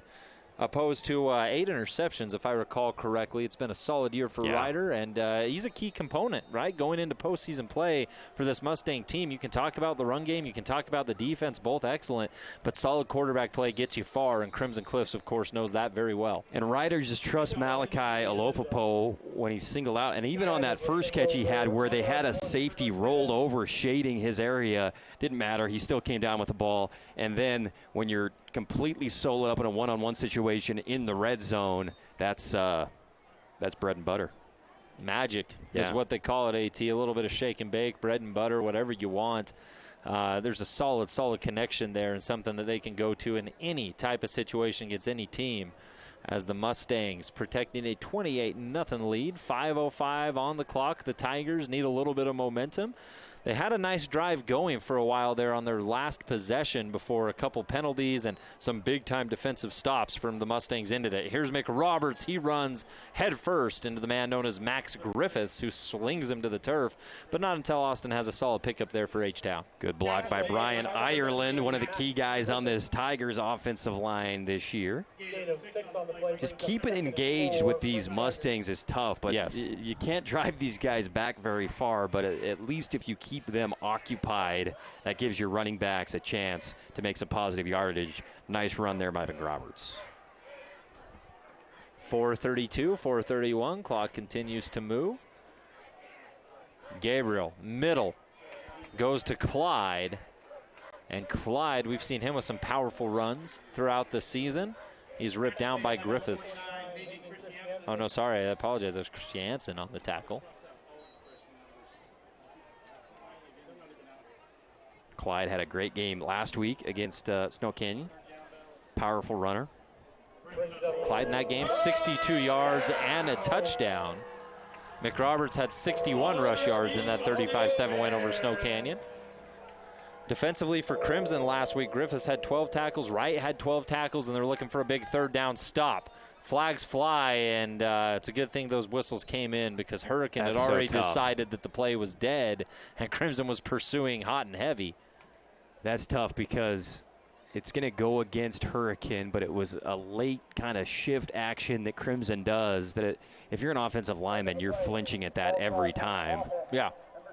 Like how are you not supposed to move? Exactly. And that's smart. It's not anything that they're doing wrong. It's everything they're doing right. You know, they're able to do that at a high level. They execute it. They practice it. They know exactly how to make these teams a little flinchy, and they do so there. 3rd down and 7 for Hurricane after the penalty. Tigers have a couple first downs to their name in this ball game. Man in motion. They're going to swing it outside to Mick Roberts. Waits for a block to set up. And it did for a split second. He was able to push forward for a couple more yards. They're still going to be shy of the marker. 4th down upcoming for the Tigers pretty handily on their side of the field.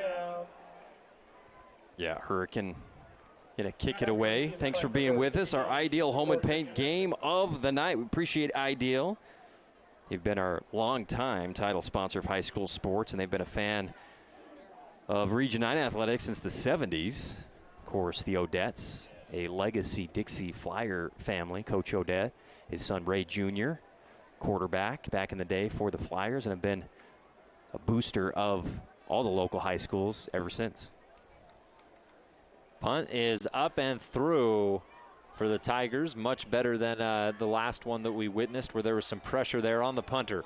Room to come is Christiansen here on the near sideline. He turns the corner. He's got, and a big-time collision, a big hit, AT, as he's pushed out of bounds. Coming in to make the touchdown-saving tackle was number 81 for Hurricane. Aiden Kleinman came in, and that was, it's hard to do. It's hard to hit McCord enough to where it even affects him. But watch the missile here. Kleinman not afraid.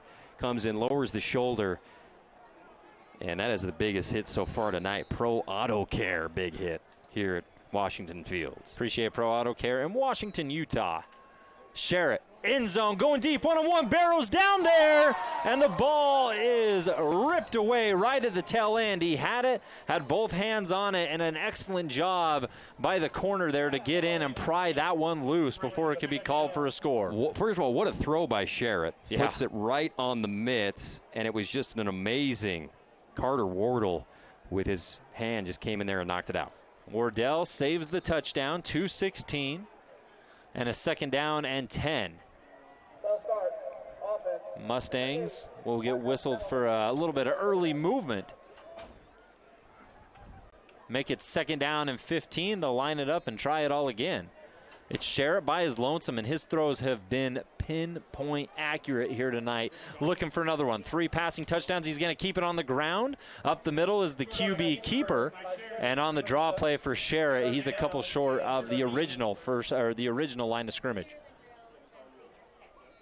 Just about 2 minutes on our Nets on Fire clock. Check out Nets on Fire, netsonfire.org. It's almost basketball season, folks. Time to get some last reps in at Nets on Fire. They can help you reach your basketball goals, the premier basketball facility in all of southern Utah.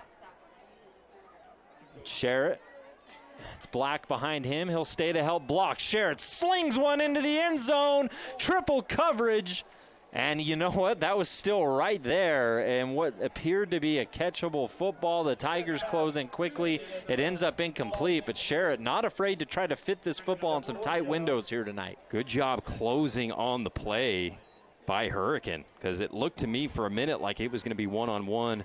And all, like you said, Rustin, it was almost another touchdown thrown in a pretty good spot by Sherritt. I know it was into triple coverage that didn't show up till late, but I mean that's still giving your guy a chance to make a play. Sherritt, 4th down, has to go for the first down marker, at least has it, and then maybe more.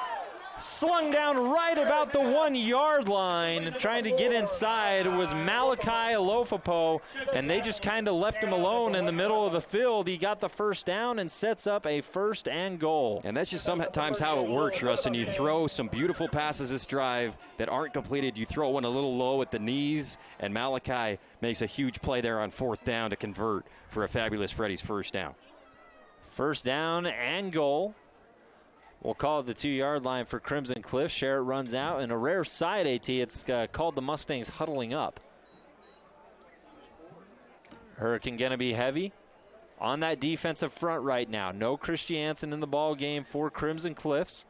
You're going to have Black lined up right next to the line, and I don't think they like the look of this one. Crimson Cliffs will come out and burn a timeout here just to make sure they have this down right with a 28-0 lead. Timeout on the field. Timeouts this year brought to you by Dixie Chiropractic, with the most advanced technology and expertise in St. George, a proud sponsor of Region 10 Athletics, and we appreciate all the sponsors who allow us to get up and going and bring you the best coverage in Region 9 athletics.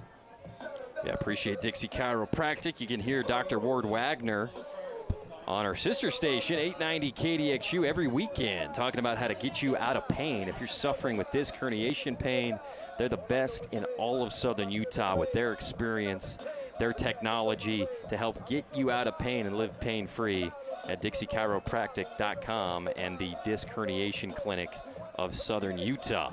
Something of note here, AT, on a 1st and goal from the 2, you just need a 2-yard plunge. McCord Christiansen's not only on the sideline, but on the sideline with his helmet off. I'm not sure if we'll see him the remainder of this half at the very least. Sherritt all by his lonesome. They're going to draw things in real close. They're going to send Barrow in motion. Fake to give to him and pitch to Maddox Alofapo, who is going to be ran into, I think, by Wardell one more time with a touchdown-saving tackle. Love the play design. Another kind of touch pass, this time in the red zone. But good job by Hurricane just having bodies in the backfield to disrupt the timing of that. And Hurricane will call a timeout. We can take this one. Let's do it. Timeout on the field. We'll go ahead with them. 41 seconds. It's 28-0 Crimson Cliffs, and they're knocking on the door for another potential score. It's fabulous. So fabulous. Fabulous Freddy's Car Wash. Want your car sparkling clean and to save big on gas? Now you can go unlimited for as low as $20 a month. That's right, get your unlimited car wash pass and save 20 cents per gallon on gas. But wait, it gets even better. The higher the wash package, the more you save. Up to 40 cents per gallon every time. Don't miss out on these incredible savings. Fabulous Freddy on River Road or North Bluff in St. George. Go unlimited today. Get ready. Let's wash our cars at Fabulous Freddy's.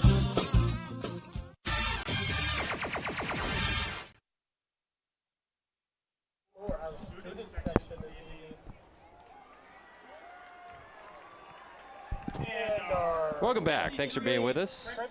Washington Fields 28-0. Crimson Cliffs with the lead and the ball, threatening again Ruston. Hurricane wanted a timeout to get ready for this second down with just a few ticks left in the first half. Yeah, they got a stop on the first down. It was Wardell hitting Maddox Alofapo off another little jet touch situation. AT. Now they go back to their traditional roots. It's not McCord Christiansen. We saw him with the excellent return since then. He's been on the sideline with his helmet off. It's Black in the ball game right now for Crimson. Kason Black wears number 6, the senior. And they fake the give to Black. It's Sherritt rolling out to his left, and he's going to be ripped down. Hurricane with a big defensive play. That's Gage Huntsman getting in and bringing Sherritt down from the 2 to the 10. It's an 8-yard loss. Huntsman with another huge play, Ruston. He's been so good, man. Whether it's pass coverage, stopping the run, getting in the backfield here for the sack and takedown. Another big play. We got another timeout on the field.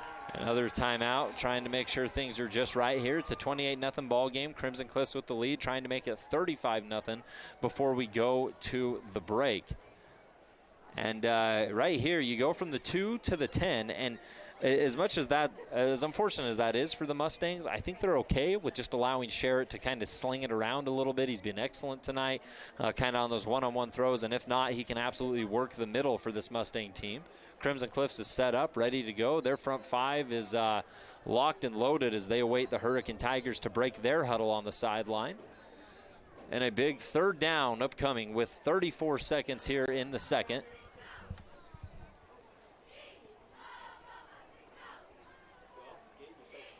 Play sets up slowly here. They're going to have Barrow closest to us here in the booth by his lonesome. Black behind him, 3 wide receivers far side. No help behind those 3 cornerbacks. Sherritt wants to go that way, slings it outside, tough pass to make, and no ability to turn upfield for as long as that one hung in the air. It is complete, but it's not going anywhere. Bring it up 4th down after the Jackson Holt reception. Yeah, that was an opposite hash out route, and like you said, that was a long throw for a few yards there, and we'll see what their plan is on 4th down here. 4th down for the Mustangs, 27 seconds. No field goal unit in sight, and rightfully so. They're thinking 6. Sherritt, make sure that instructions are clear. We got Barrow closest to us, Maddox, Alofapo, Holt, and then Malachi working by himself. They want to go that direction, and they misread one another there, AT. One was thinking going inside, one was thinking going outside, and that ball's incomplete. Turnover on downs. And you can see Coach Stokes just go putting his hands on his knees after that because he felt like they had it, but it was just a miscommunication, and he's going to talk to both of them.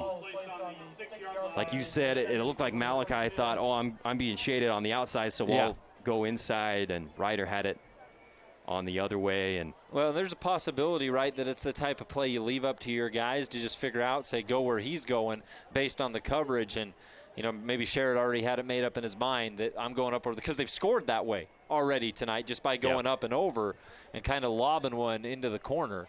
As Hurricane will take a knee, 20 seconds, 19 seconds. This clock will wind on down as we approach halftime. Don't go anywhere. It's 28-0 in favor of the Mustangs. But if you stick around, we'll get you the InfoWest halftime show, the internet people, for the fastest internet in southern Utah. Go to InfoWest. We'll look over the scoring summary brought to you by Wilkinson's and get you a couple Region 9 updates and what is our third to last week of Region football before the postseason. 28-0, Crimson Cliffs protects a home lead. Halftime break on the way. InfoWest, the internet people, are proud to be your local internet provider. Being local means supporting our community. As InfoWest celebrates 30 years of business, we want to introduce you to one of our friends. Hi, I'm Kylie Field from the Women's Business Center of Utah, and I'm excited to invite you to our 6th annual Exploring Possibilities Conference. Join us on September 5th from 4 to 8 p.m. at the Courtyard by Marriott in Cedar City. Don't miss this inspiring event. Register now at wbcutah.org. We hope to see you there.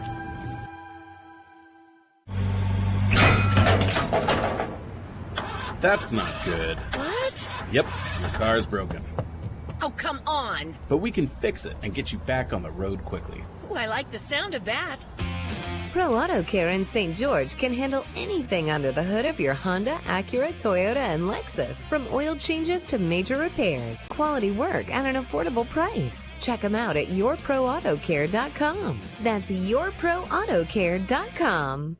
I've said it before and I'll continue to say it. Lighting is the jewelry for the home.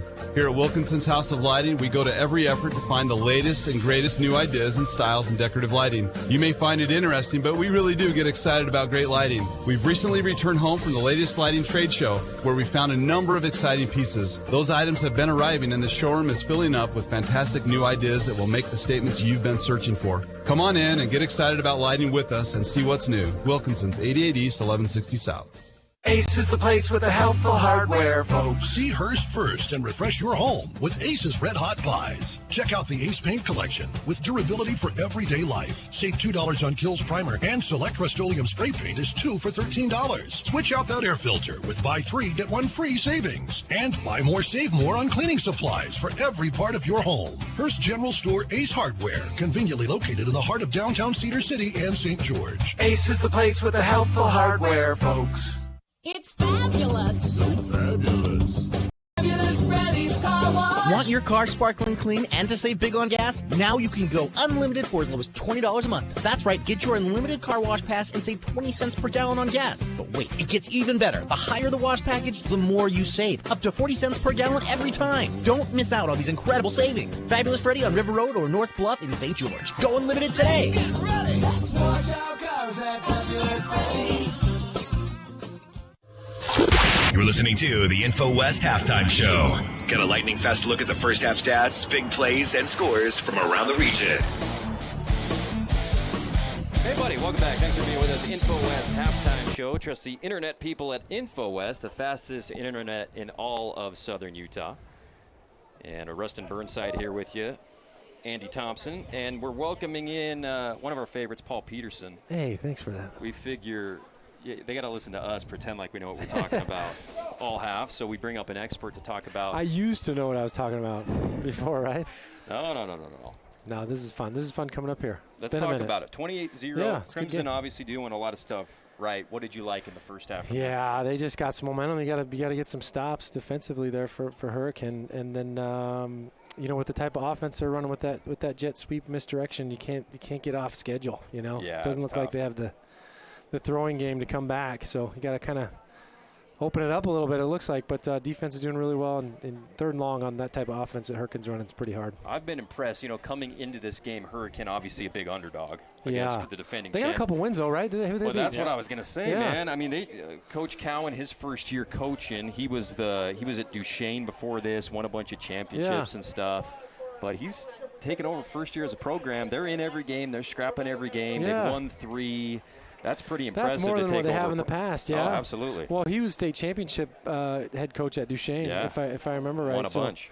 Yeah, you try to instill some toughness in a team, and if you got some scrappers out there, you can turn around, right? And with the day of the transfer portal, both in college and in high school, I guess, you start winning and start getting a good culture. Kids want to stay in the high school and get better. I think that's important. And that's what we're seeing, I think, in year one for the Hurricane Tigers, and have a chance, I think, Rustin, to maybe get a win the last game of the season against San Juan. They got another tough one next week against Desert Hills where they'll be big dogs. But if they can get to 4 wins this year, that'll be, I think, a huge success for Coach Cowan in year one. Well, in this era of the RPI, right, it's all about not necessarily your record, but how you're playing going into the postseason. You just want to make sure that things are about as clean as they can be, that you're healthy, and that you have an opportunity to make some noise, because the reality is everyone's making the postseason, right? There's only a select few that really have no hopes to win that first playoff game, and Hurricane believes that they can absolutely get in there and mix things up. Currently sitting 19th in the RPI, that's going to put them in a favorable matchup where they might be able to come and catch someone off guard. So how you play these teams like Crimson Cliffs, how you play the Desert Hills, will determine ultimately if you're able to have any type of postseason success when you end up matching up against someone who's in the middle of Cache Valley's region, right? Or someone who's in the middle of Park City's region. So these types of games, even if the score doesn't necessarily go your way, they teach you a lot for those games that ultimately could matter most for your season. A postseason win for Hurricane would be absolutely incredible. The pinnacle, really, of kind of this rebuild they've gone through.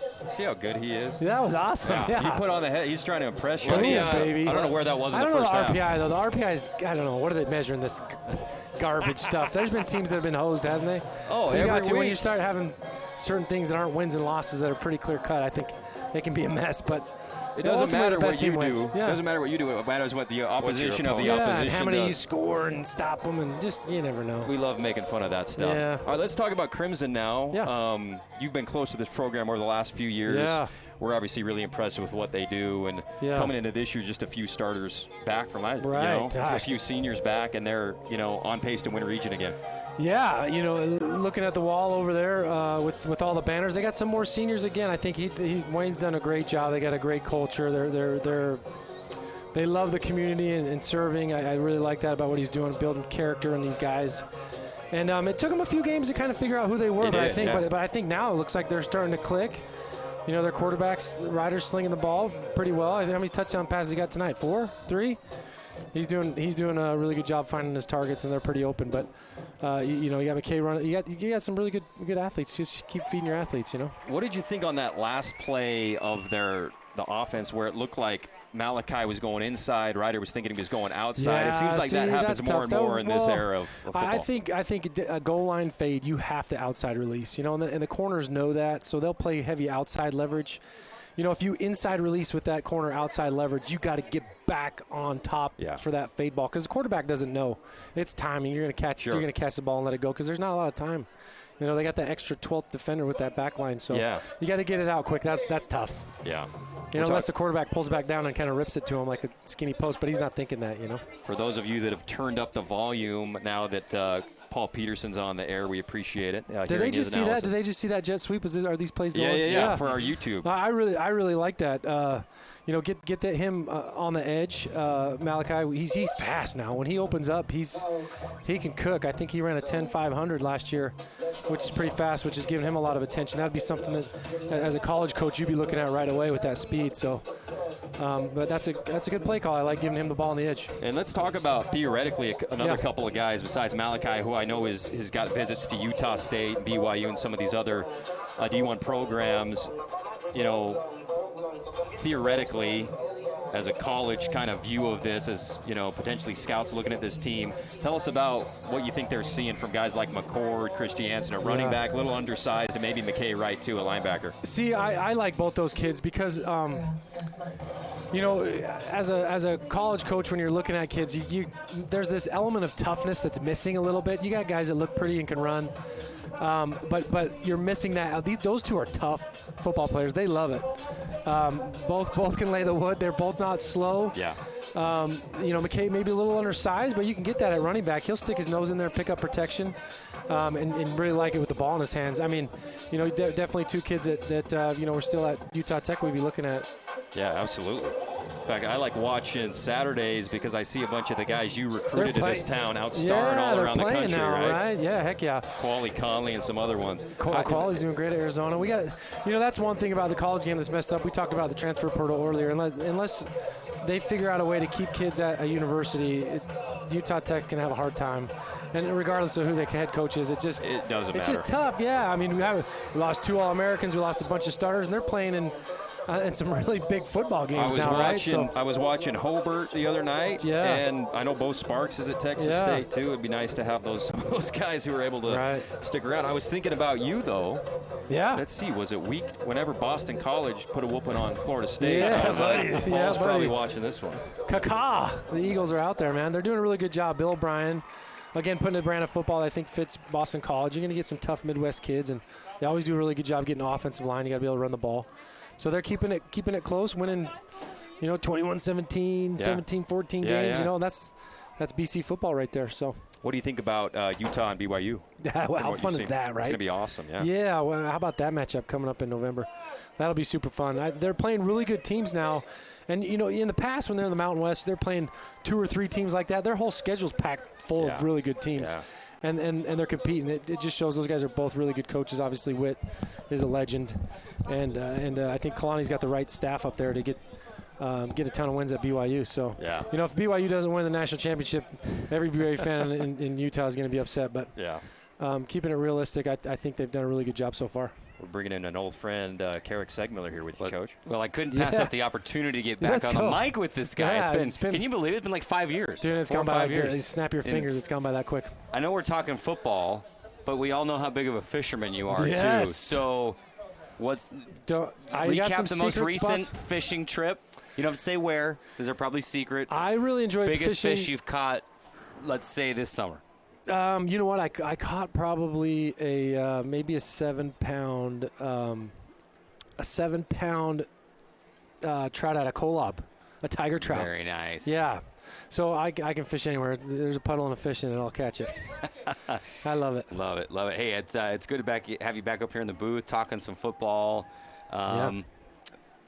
Let's talk keys. I mean, we can talk about these teams, what they've done in the first half. Sure. What do you expect in the second half? I think a lot of the same. Once you get a big play, Crimson, they're going to get that tempo going. I think they've done a really good job trying to keep them on their heels, keeping the defense vanilla.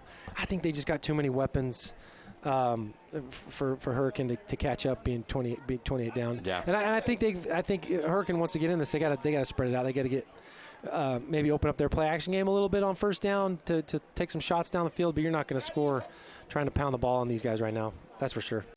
Spread it out. Try and chuck it.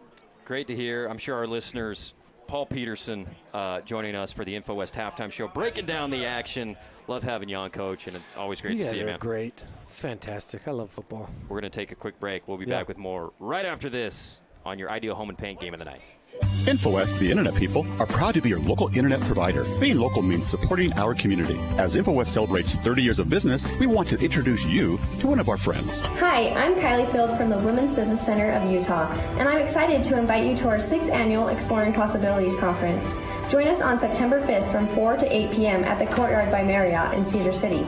Don't miss this inspiring event. Register now at wbcutah.org. We hope to see you there. Wendy's knows everyone hates cold, soggy fries. That's why at Wendy's, they serve them up hot and crispy every time. Yep, Wendy's means always hot and crispy every single time. So don't risk going somewhere else. With natural skin-on potatoes, every order of hot and crispy fries is prepared to golden goodness and perfectly sprinkled with sea salt every time. Head to your St. George Wendy's today to get your hot and crispy fries and make every day a Friday. Flynn Companies in St. George provides commercial building services to all of Utah. They bring your vision for the building to life without compromise. Flynn's customers have come to expect innovative solutions backed by unparalleled technical expertise and a disciplined approach to project building. Flynn Companies is a proud booster of the Southern Utah community and has literally helped to build it. Visit FlynnCompanies.com today. Feeling held back by pain? It's time to discover Dixie Chiropractic, where we're all about making life extraordinary. Whether you need to recover from a car accident or if you're just tired of chronic pain, we're here to help you live your best life. We don't just treat symptoms, we get to the root of the issue. Dr. Ward Wagner and his team use cutting-edge methods to ensure your journey to wellness is as effective as it is compassionate. Visit DixieChiro.com or call Dixie Chiro at 435-673-1443 to live life pain-free. DixieChiro.com. The annual Fill the Bus school supply donation drive is going on now at Findlay Subaru. Take your donations of school supplies, including things like juice boxes, crackers, socks, and underwear, to Findlay Subaru before August 31st and help make a difference for local students. We live in a wonderfully prosperous community, but there's still a significant need for school supplies. Your contributions will fill the bus and fill their hearts. Fill the Bus is brought to you in part by Fabulous Freddy's Car Wash, Handel's Homemade Ice Cream, and your friends at Findlay Subaru. Together, let's drive success for our kids. Welcome back to the action, brought to you in part by Ideal Home and Paint.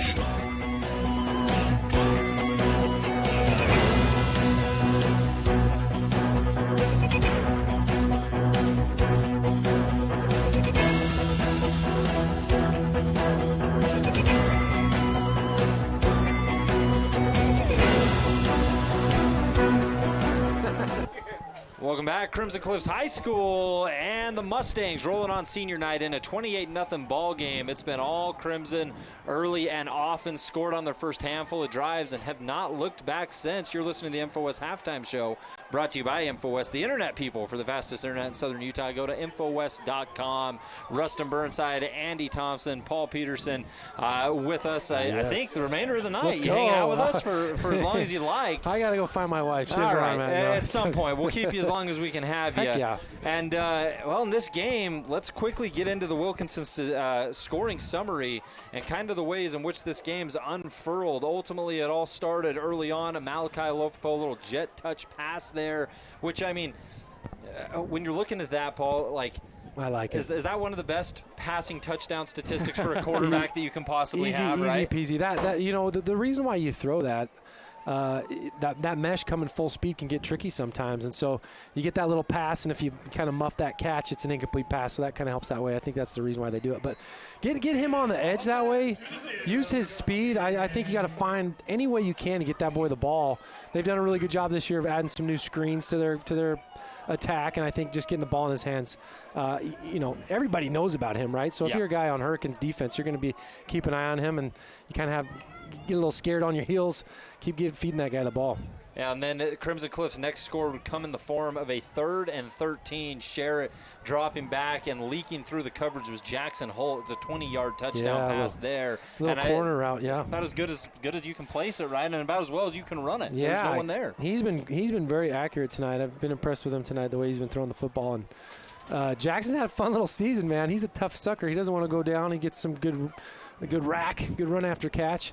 That was a great route, good ball, nice on the corner route. Jackson Holt for him, that was receiving touchdown number 4. Sherritt after tonight up to 17 on the season. Good for him. His other would come in an 8-yard pass touchdown, just going up over the top one-on-one to Malachi Lofopo, who we've discussed in bunches. And then, of course, McCord Christiansen, not to be denied, had a 20-yard gallop into the end zone with a nasty stiff arm to boot. Is there any out of what's the top 3 plays in football that get you hyped? The stiff arm's got to be up there, right? Yeah, no, I think on the punt return he had another hyped up. The punter tried to lower the boom and he got rocked.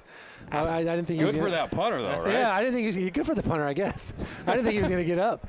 But yeah, he's not. He's got some great contact courage, so he's going to run you over. Good for him. Yeah, how many touchdowns he have in the year? Put you on the spot a little bit. McCord right now is currently sitting in terms of rushing. He's got 5 rushing touchdowns coming tonight. That was touchdown number 6 for Christiansen. Oh, that surprised me. I think he had more than that. 1 receiving.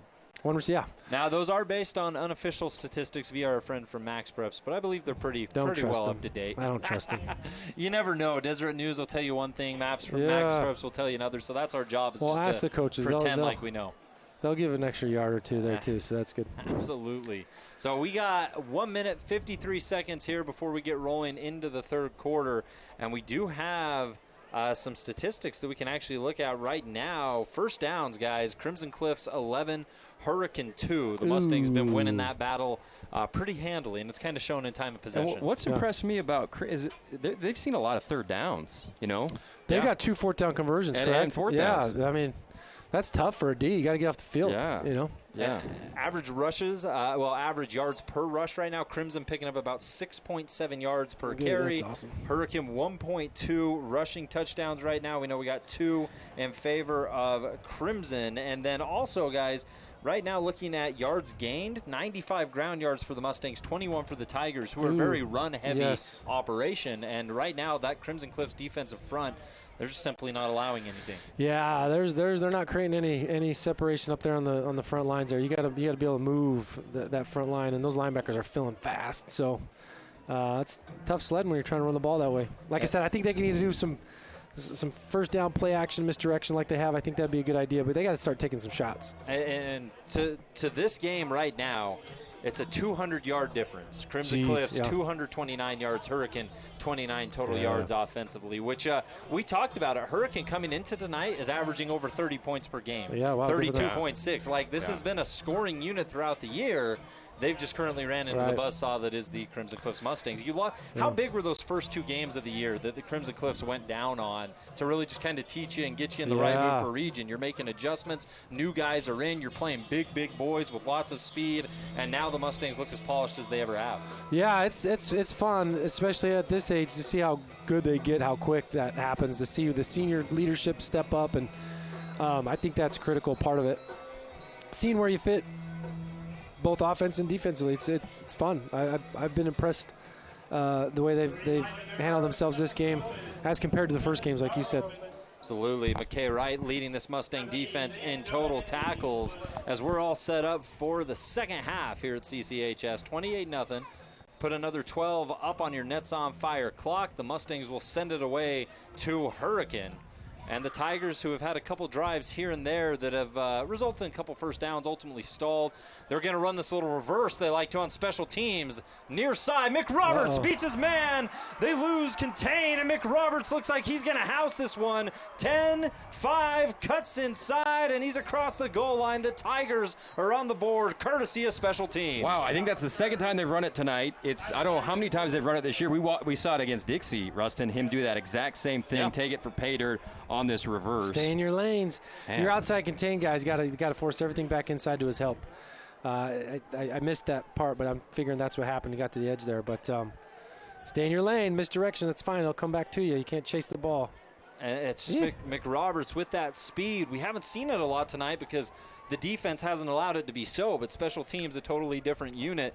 And just an impressive return there from Mick Roberts. He had, coming into this game, multiple touchdowns, had 7 receiving touchdowns, had 6 rushing touchdowns, and now give him a couple in terms of return touchdowns. Yeah, good for him. Paul, we appreciate you jumping on with us. Yeah, you guys, I'm going to give a shout-out to all those people that are running the marathon tomorrow. Ooh. My wife's one of them. No so kidding. I got to get down there and wish her luck, give her a kiss goodbye. She's going to stay up in Enterprise. But appreciate you guys having me on. That was fun. Thanks a lot. Thanks for being with us. And I was going to say good luck in the marathon, but good luck to your wife.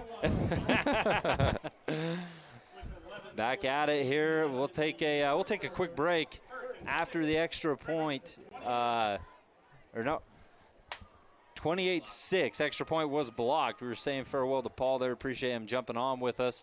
But that makes it 28-6. And that's the thing. The St. George Topper extra points, AT, we've seen Hurricane hit a handful of those throughout the year. I mean, like the games we've called maybe 4 Hurricane games. I don't think I've seen him ever miss one, seen one be blocked. Yeah. Crimson Cliffs gets there tonight. Well, going into the half, it was like, man, Crimson is a few yards away from making this a 34-0 game and have a running clock. And then opening kickoff, Hurricane does that reverse, something that Crimson's seen already tonight, right? And they just executed and got it done. And it feels like that's one of those plays you see once and then it's tucked away the rest of the game, right? You don't run a flea flicker twice in football. It's just those types of plays. You do them once and you let them lie. Hurricane does not make that so. They run it again. It works. The Mustangs stayed home the first time. They did it on the opening kickoff that they received, at least, after Crimson scored first. As we got a bouncing onside kick. Hurricane looked like they had it, AT. Wow. We There's do a have flag a flag on the down. play. I don't know if that went the required distance, but how about the attempt? I love Hurricane coming out like this, man, in the second half with their hair on fire, trying to battle back, not just coasting when you're down 28-0. And we'll see here for our TV audience, here's the kick. We were expecting a deep kick. Can you blame the cameraman? Nah, I mean, you never, unless it's the fourth quarter. This isn't the NFL where you have to declare it's an onside kick, right? You still have the element of surprise. And unfortunately for the Tigers, it's ultimately going to come back to bite them in the butt. It'll move Crimson into Hurricane territory. But you love the approach. Well worth it. Oh, you love yeah. it, absolutely. You almost got it. You just got to it a little early. Love that by Hurricane. 28-6, Hurricane on the board after the kick return touchdown. McCord Christiansen already with one on his resume. He's going to churn and burn for a nice gain on first down. Christiansen, good to see him back on the field. He was not on the field during the Mustangs' last visit into the red zone. He remains out there now, hands on hip, after a pickup of 9, 2nd down and 1 upcoming for the Mustangs. 3 receivers, far side. Sherrod sends one in motion. They're going to pitch right there. A touch pass of their own with a block on the side is Maddox Alofopo for a first down. Holy cow. What a block, a tandem block out on the left side. Andrew Vance and I think McCord Christiansen held each other's hand and laid out a Tiger on that outside run. Nice block. Blocking has been excellent all night long, whether it be pass protection or trying to spring that ground game. 28-6, 11 minutes.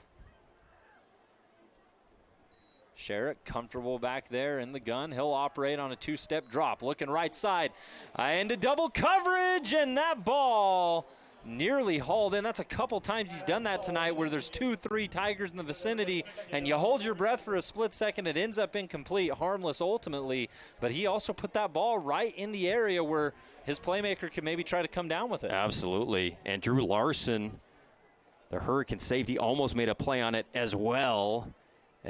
But like you say, it almost fell right into the breadbasket there. Sherritt works quickly outside. Barrow works efficiently off the line. Beautiful route.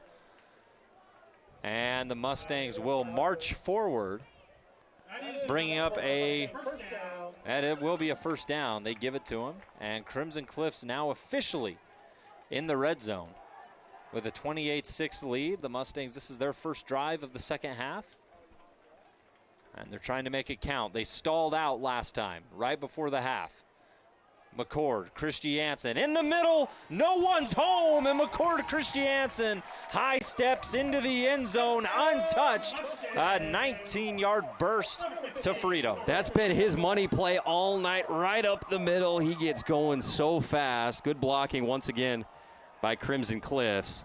And completely unbothered was Christiansen. This is a kid that runs through tackles, runs over people, and rarely gets one that easy up the middle. Well, last time we saw him go that direction, he ended up stiff-arming, a couple Tigers and getting in. That time he didn't need to. He just needed to be fast, and he has no problem doing that either. Untouched, unscathed, unbothered, extra point is up and down. That makes it 35-6. Tigers throw a punch here to open the second half, but Crimson Cliffs counters pretty quickly. It's the Mustangs here in the third. Wendy's knows everyone hates cold, soggy fries. That's why at Wendy's, they serve them up hot and crispy every time. Yep, Wendy's means always hot and crispy every single time. So don't risk going somewhere else. With natural skin-on potatoes, every order of hot and crispy fries is prepared to golden goodness and perfectly sprinkled with sea salt every time. Head to your St. George Wendy's today to get your hot and crispy fries and make every day a fry day. There's no better time to bring the timeless quality and dependability of GE appliances to your home than right now with your local appliance experts at Appliance Wholesalers Plus. Save on premium finish options that you won't find anywhere else, and features that help you spend less time doing chores and more time doing what matters to you. Now's your chance to save big on select GE appliances. Visit your local appliance experts at Appliance Wholesalers Plus or shop online at ApplianceWholesalersPlus.com. Welcome back to the action, brought to you in part by Ideal Home and Paint. Fresh off a kick return touchdown, Brody Jacobs fakes it to McRoberts, keeps it himself, and Crimson Cliffs does not bite in the slightest, bringing down Jacobs around the 10, and the Tigers are going to have to go 90 yards to find pay dirt, trailing 35-6 here in the third quarter. The Mustangs have scored in a bevy of ways. You like rush touchdowns? Well, McCord Christiansen's got 2 of them. You like going through the air? Well, Sherritt's got 2 of those. You like a little bit of sweep, counter, jet touch pass, whatever. There's one of those as well. The Mustangs flexing that offensive muscle, and the defense has been just as suffocating. Hurricanes one score, of course, coming via special teams. Tigers trying to change that. Gabriel claps his hands, gives to Allred. Allred works far side, gets a block, breaks into the second level, and takes on the safety by lowering his shoulder. And a good tackle in the open field there to ensure that Allred goes no further. But he's down to the 35. An excellent run from R.J. Allred. And Hurricanes had more big plays early in the second half than maybe they had the entire first half. And I love Allred's game. It's nice to have a sub like Allred, who's kind of the 5th back that gets carries in this offense, who can come in and make plays like that. Allred fills in for Clyde more often than not, and I believe he stays on the field. Gabriel standing straight up, leans over. Crimson Cliffs looking like they want to send a little heat, and they might have got the Mustangs to bite on that. They were showing some pressure. And they will call encroachment against the defense. That'll allow the Tigers a little bit more wiggle room here. And you move that up, and you're dealing with a 1st down and 5, which also opens up the playbook a little bit for this Hurricane team right now, who has yet, to my recollection, guys, to really try anything deep downfield. I know they're a run-first team, but we've seen Gabriel and Cork at a time or two. And you wonder if they can get someone like C.J. Trump, for example, in a one-on-one situation. Here's McRoberts in motion. Give to McRoberts. Far side. Has a block set up. It's enough for a 1st down before he is pulled down from behind. But not until he picks up that fabulous Freddy's 1st down. And the Tigers, with a fresh set, marching closer and closer to that 50. And one of the best runs they've had on that McRoberts kind of sweep play to the outside with a lead blocker. And Hurricanes got a little mojo going, Rustin. Yeah, Tigers looking good offensively. I know Crimson Cliffs countered your special teams touchdown, scored pretty quickly, but that's not what it's about. We talk about how in the RPI era, it's not always wins and losses. It's about what you learn and what you gain and what you can take into next week. The Tigers' toughest battles aren't done yet.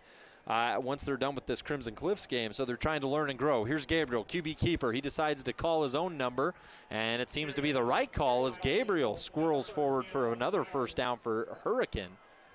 And they are now into Crimson Cliffs territory. By far, probably their best drive up to this point in time that hasn't fully been aided by penalty flags or, a couple. They've just had to slowly pick at this one, and they've looked pretty gosh dang good while doing so. Great job. Great read by Gabriel, and then good deke move in and then going outside to get around the contained defender there for Crimson Cliffs for the 1st down. A good deke move, much better than a Zeke move. Here's Jacobs in motion. Jacobs will get it. They'll put it right between the 1 and the 0. Breaks past The guy in pursuit, wrong angle, and Jacobs able to churn and burn for more. Give him another first down. And Hurricane is absolutely, this is their best drive of the ballgame for sure. The Crimson Cliffs defense looking to make a stand. The Tigers have been down in the red zone before offensively, had a penalty that kicked them out. Then the Mustang defense got a big-time sack on Gabriel to make sure that they had to go for it on 4th down and 16. All they could do was get back to the original line of scrimmage, and it ended up being a turnover on downs. So Tigers not currently in that position, hoping to capitalize for the first time this ball game in Crimson Cliffs territory.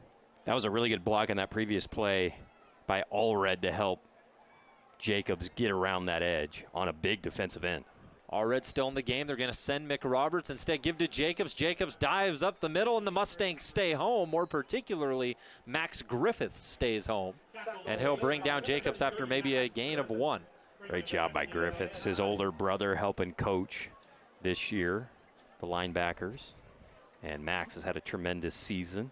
Griffith, 68 total tackles, 37 assisted, 31 solo pursuits, about 9.7 a game, and 7 tackles for loss. One of the leaders on this Mustang defense, the best defense statistically in Region 9, as we have movement once again. I spotted the defense going first of all, AT. It may be wrong. It may end up going the other direction, but as the official picks it up and moves forward, this one's going to be in favor of H-Town.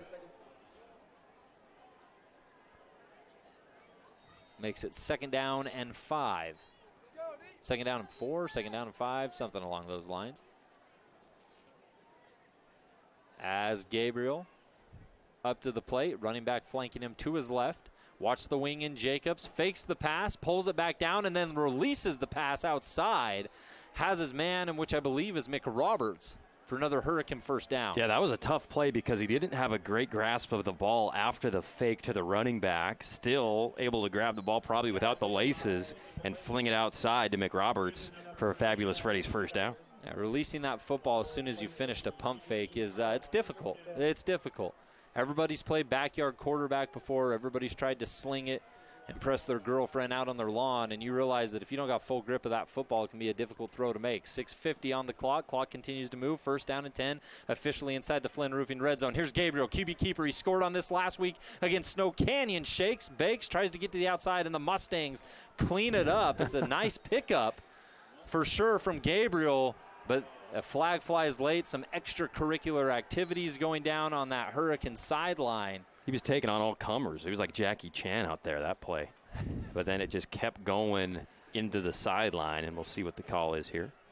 Yeah, you can take on 1, 2, maybe even 3, but once that number hits about that 5 territory, things can get chippy rather fast.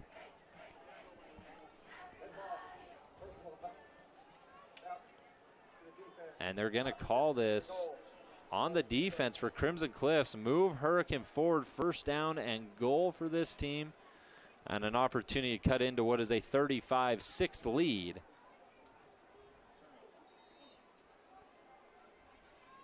And we have early movement. Ball is snapped poorly, ends up over the head of Allred, who was trying to go for the direct snap. And it's probably best that it was blown dead before it could ever happen because there was nothing going there. Yeah, they come out in a heavy formation, and it will be against Hurricane. I wanted to see what they were going to run there, but. You know, unique formations are cool and all. We like those. You like the big man in the backfield playing that side cart role in the running back spot. But the thing about unique formations, not only are they unique to the defense, they're unique to you, which also tends to result in some false starts, some holds, some things along that caliber, simply because you're probably not running those in practice every day, all day type scenario. You put some guys in interesting spots. Sometimes it works, sometimes it doesn't. It doesn't there. Gabriel on the keeper, has a couple blockers in front. Crimson able to shed those blockers, does a good job forcing Gabriel out of bounds. Pretty good setup there by Hurricane with Brian Ireland and another offensive lineman out leading the way. Got a decent couple of yards, but could have been bigger had Crimson not fought off those blocks like you described, Burns. It's at 2nd down and goal from the 5. for Hurricane. You'll take the pickup. You had room there to work. You didn't need to take a shot at the end zone. You didn't need to worry about it. You just needed to make everything a bit more manageable. They do so.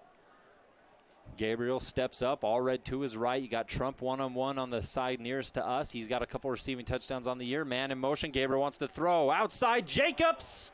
And he'll walk into the end zone for a Hurricane score. Excellent play call there from Hurricane. And the Tigers able to tack one on. It'll make it 35-12. What a drive and what a start to the second half by Hurricane with the return touchdown on the kickoff with a near onside kick return and then an offensive drive. They just marched down, Russ, and it was runs. They finished with a pass, and it was all beautifully executed. That's what's impressed me all year about Hurricane is even in a game like this where in the first half you're getting blown out, you don't lose focus, you don't lose your tenacity in the second half. You come out and execute and score another touchdown. The previous PAT was blocked. This one is not. It's up and through. That makes it 35-13. Hurricane claps back. Mustangs still with a commanding lead here in the third quarter.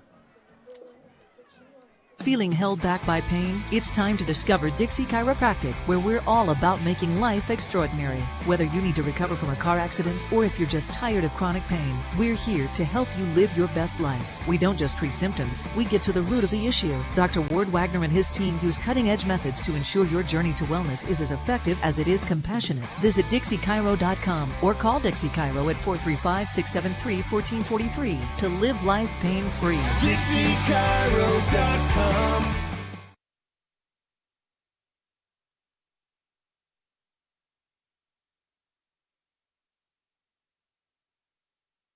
Hi, it's Tyler with We Win Injury Law. People usually call us when they're involved in a vehicle accident, but there are so many other areas we specialize in. Long story short, if you've been injured, we can help. Maybe you've experienced medical malpractice, or a loved one has suffered nursing home abuse, or even a wrongful death. If so, call us today. You need an experienced injury lawyer who knows how to fight insurance companies. Unlike most lawyers, we are not scared to go to trial to fight for what you deserve. Call us today at 435-688-9558 for your free consultation, or visit us at WeWinInjuryLaw.com. Welcome back to The Action, brought to you in part by Ideal Home and Paint.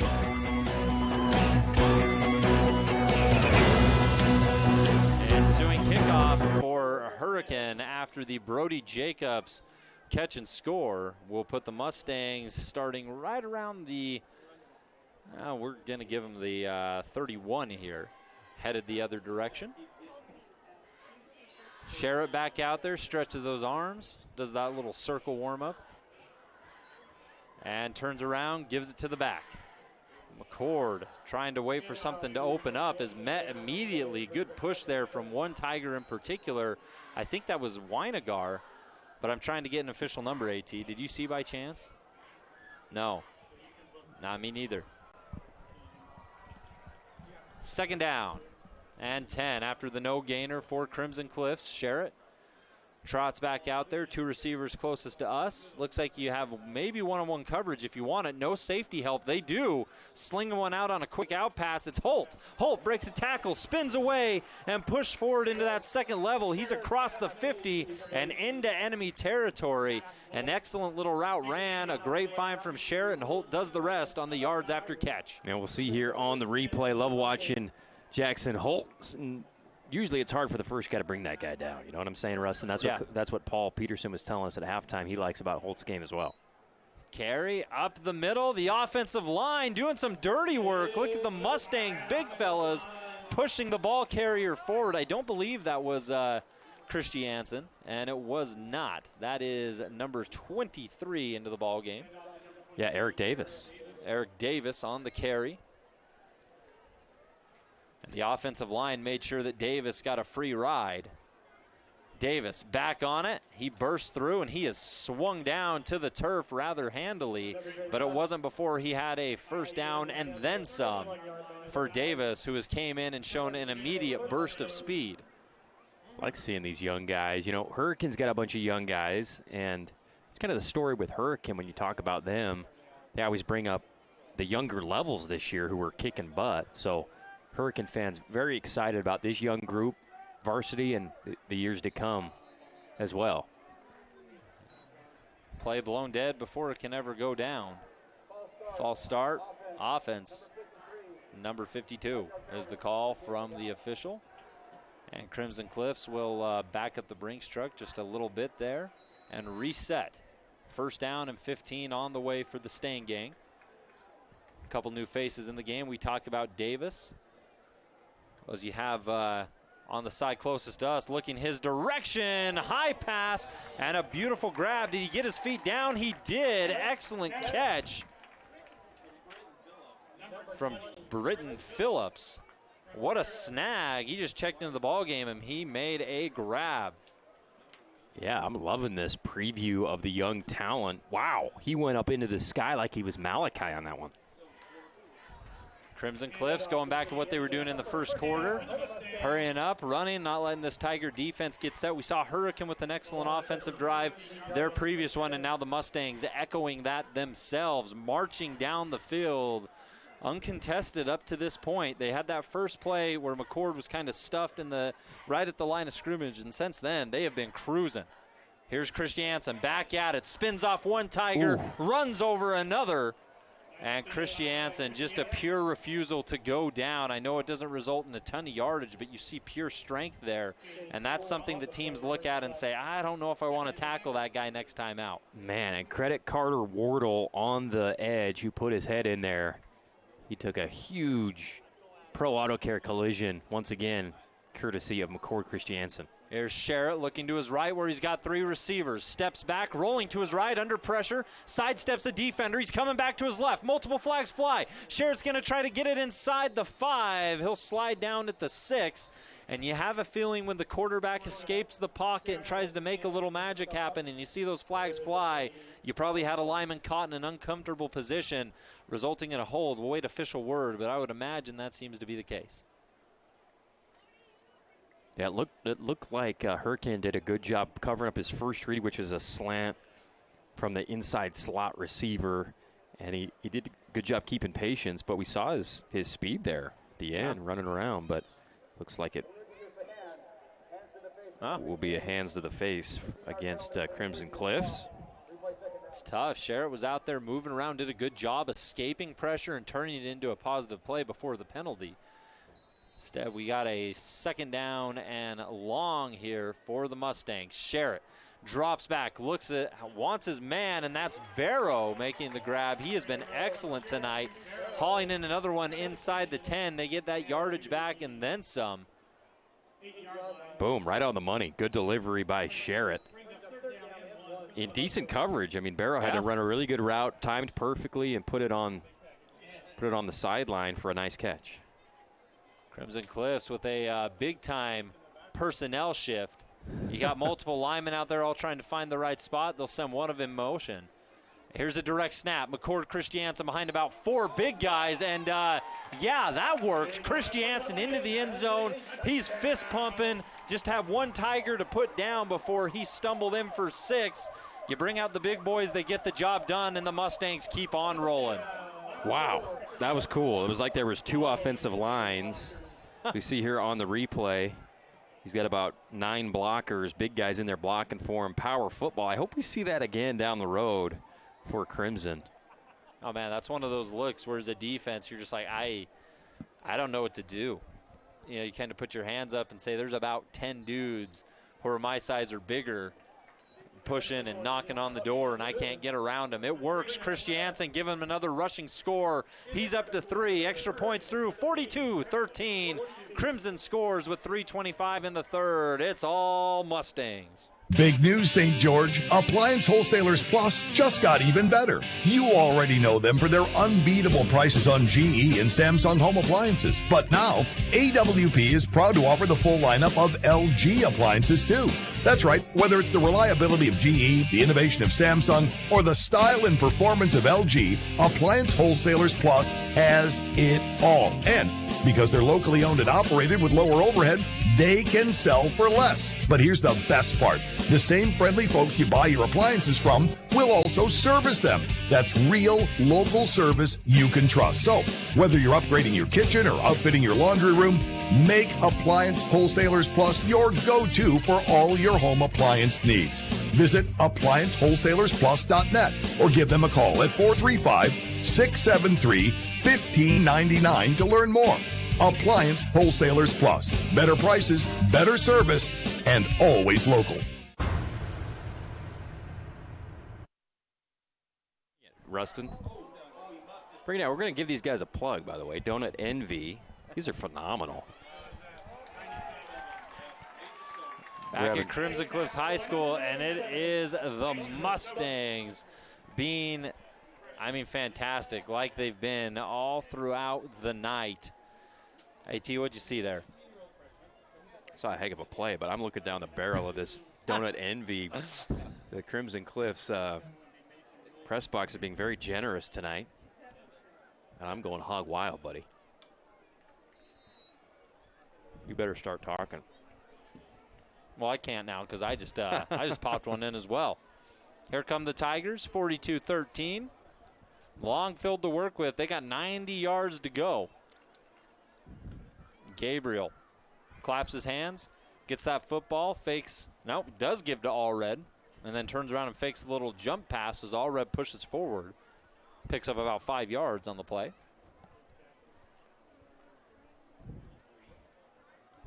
As you're going to see a couple different guys in tonight's contest as the clock continues to wind down. Under 3 minutes here in the third.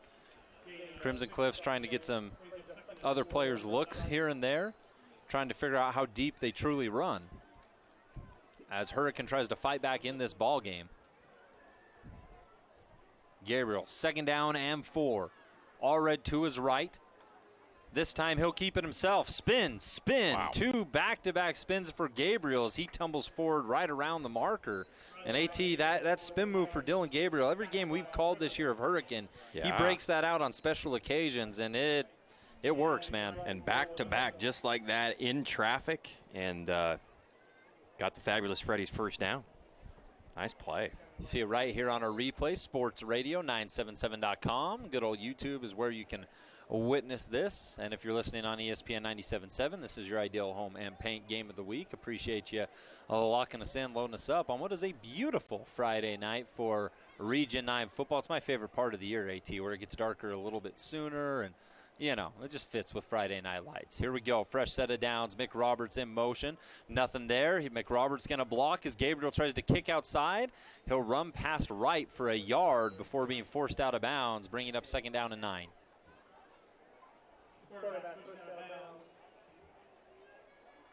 Mustangs just doing a good job on contain tonight. There hasn't been a lot of things around the corners. Hurricanes' most success running the football has probably came between the guard and tackle, just working through that offensive line. And even then, we saw the halftime statistics. Running has it's been hard to do against this Mustang team. And it's not just a Hurricane situation.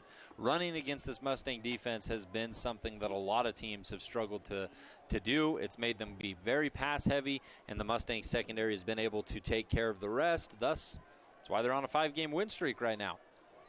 2nd down for Gabriel. Has to step up in the pocket. He's surrounded. He's swarmed.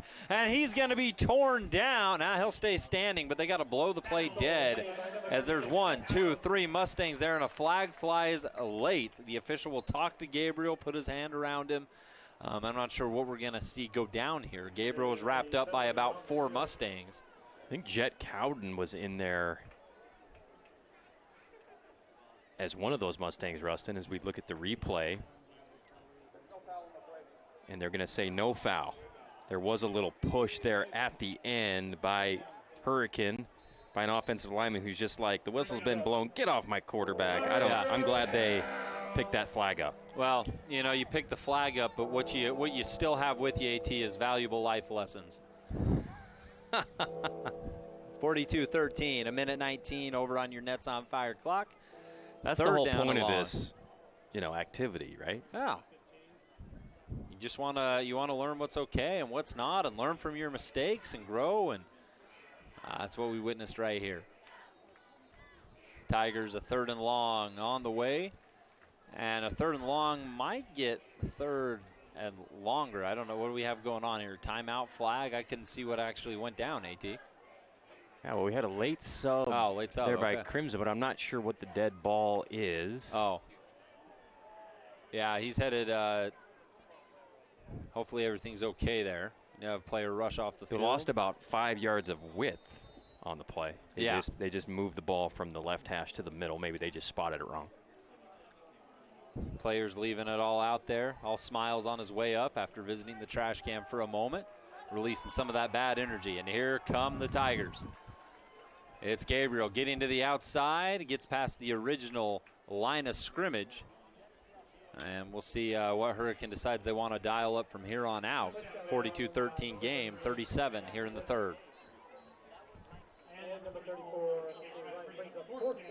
And it's going to be, looks like they will go ahead and boot at Burns, but yeah, I mean, I understand it. You still want to play as if, how will we react in a situation if this was a tight game? That's or right. What will we do? It comes down to still practicing scenarios. Just because you're down 42-13 doesn't mean all of a sudden you start going for it on fourth down every single time. You don't want to put your team in a situation as this punt is basically straight up, end over end. It hits at the 39, takes a unfortunate bounce for the Hurricane Tigers. Very fortunate for the Mustangs as they're going to start up with great field position. That punt heavily, heavily contested. yeah, and I think that's what, didn't allow him to fully follow through with his kick. Just had to get it off, and it went, like you said, straight up. And we'll see what Crimson Cliffs has in store with several starters still on the field. You will have a couple names here and there kind of working their way into the action right now. Tate Winder on senior night. He wears number 24. He's out there on the side nearest to us. He turns, gives to Christiansen. Christiansen breaks between two blockers and powers through for another big-time pickup. And McCord simply continues to rack up yards. Time and time again, one of the toughest ball carriers to bring down, let alone in the backfield. Doesn't matter if it's 1 yard or 10 yards, Christiansen is always making something positive happen. Yeah, he's still going full go. Every time he gets the ball, he's going as hard as possible. And then look at that, already through the third quarter. Third quarter's ended. 42-13 is your score. Senior night going well for the Mustangs as they look to go 4-0 in region play. Fourth quarter on the way.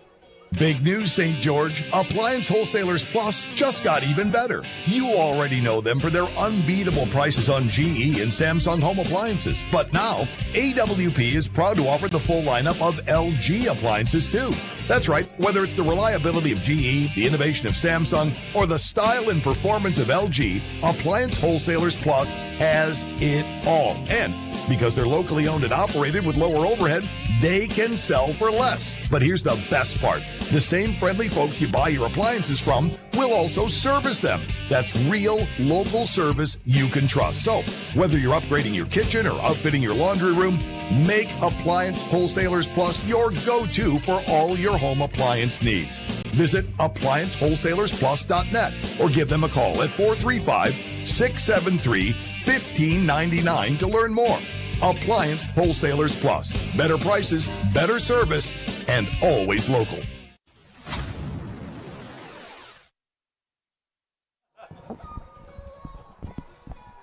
"12 minutes, put it up there."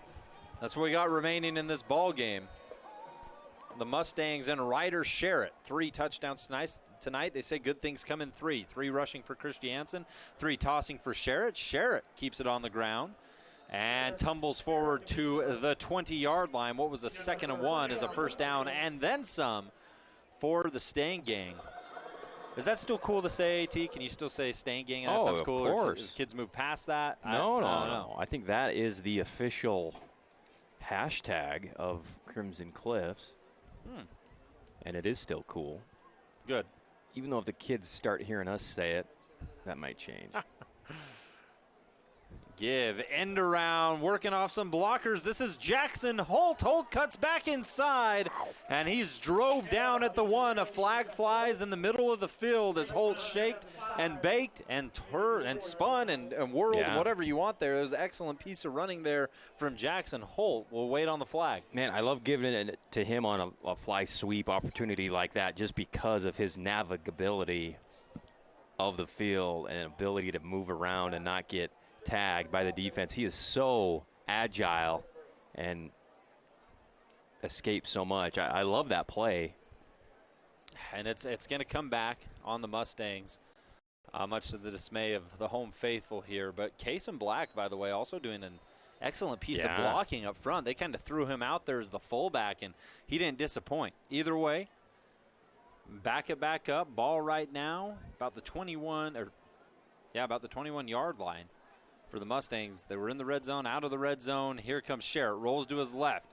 Black rolls with him, floats one up, and has his man for the grab and first down. And another yellow hanky hits the turf where the quarterback originally was when he took the snap. That was a good throw downfield. Just kind of floated that one out there, put the right touch on it for what would have been a Mustang first down prior to the flag. What was the official call on that? Holding. Yeah, holding call. It was Tate Winder who ended up making the catch, but that'll be erased from the record book and is in the memory of everyone who saw it, unfortunately, except. Hey, that's a good idea, though. What's that? How about keeping track of, like, plays that eventually get called back due to penalty? Yes. So you can reminisce, right? Here's Black on the give. Black. Excellent burst of speed as he went off that left tackle, and he sails forward back, well, about where they started. Excellent pickup there from Kaysen Black. Yeah, really good burst from Kaysen, and we've seen – I'm not sure what Van Daly's situation is, but behind McCord, they've got a bunch of talent. Back to Black. Black nearly tripped up, stays on his feet, continues to churn forward, and he's down at the 11. And after all the penalties and everything, I'm trying to get this sorted out straight, but this should be 3rd down and 1 for the Mustangs. Sherritt steps up. Crimson Cliffs doesn't want to waste any time, making sure they have the right guys on the field. Sending back out there is Tate Winder. Sherritt stomps his foot, turns around, gives the ball right into the gut of Black. Blackie will work on the far sideline, and we'll get inside the 10 before he's pushed out. I'm trying to get the number on the offensive lineman here. It was a really nice seal block on the outside. They just needed to get a little bit, and he did just enough coming around and making the play. We'll have a replay here for our TV audience, just engaging the contained defender enough to allow for that first down to happen. Nice job. Mustang offensive line has been dominant throughout the night. They showed again there on that first down. And with a 1st and goal for the Mustangs, sitting at the 9, they're going to move Sherritt over. It's a direct to Christiansen. He fakes the pass, keeps it, tucks it, and he's into the end zone.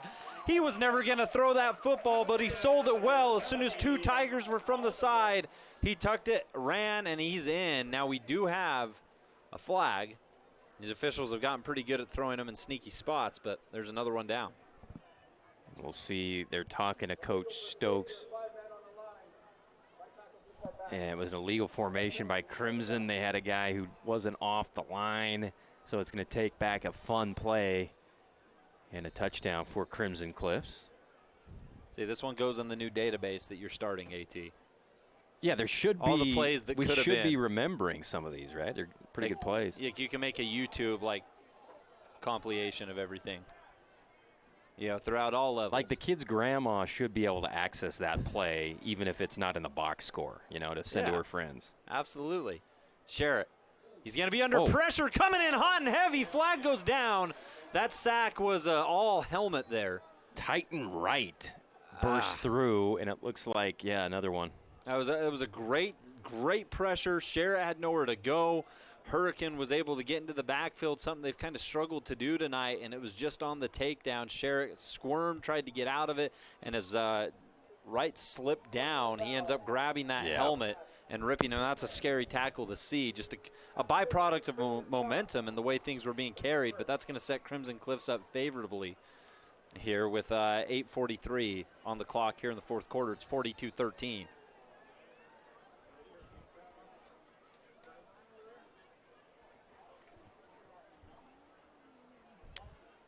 I'll make sure everything's set, good to go. Looks like there might be another flag on the far sideline. They're discussing with Coach Cowan. Okay. He's trying to plead his case on something. In regards to what, we won't speculate.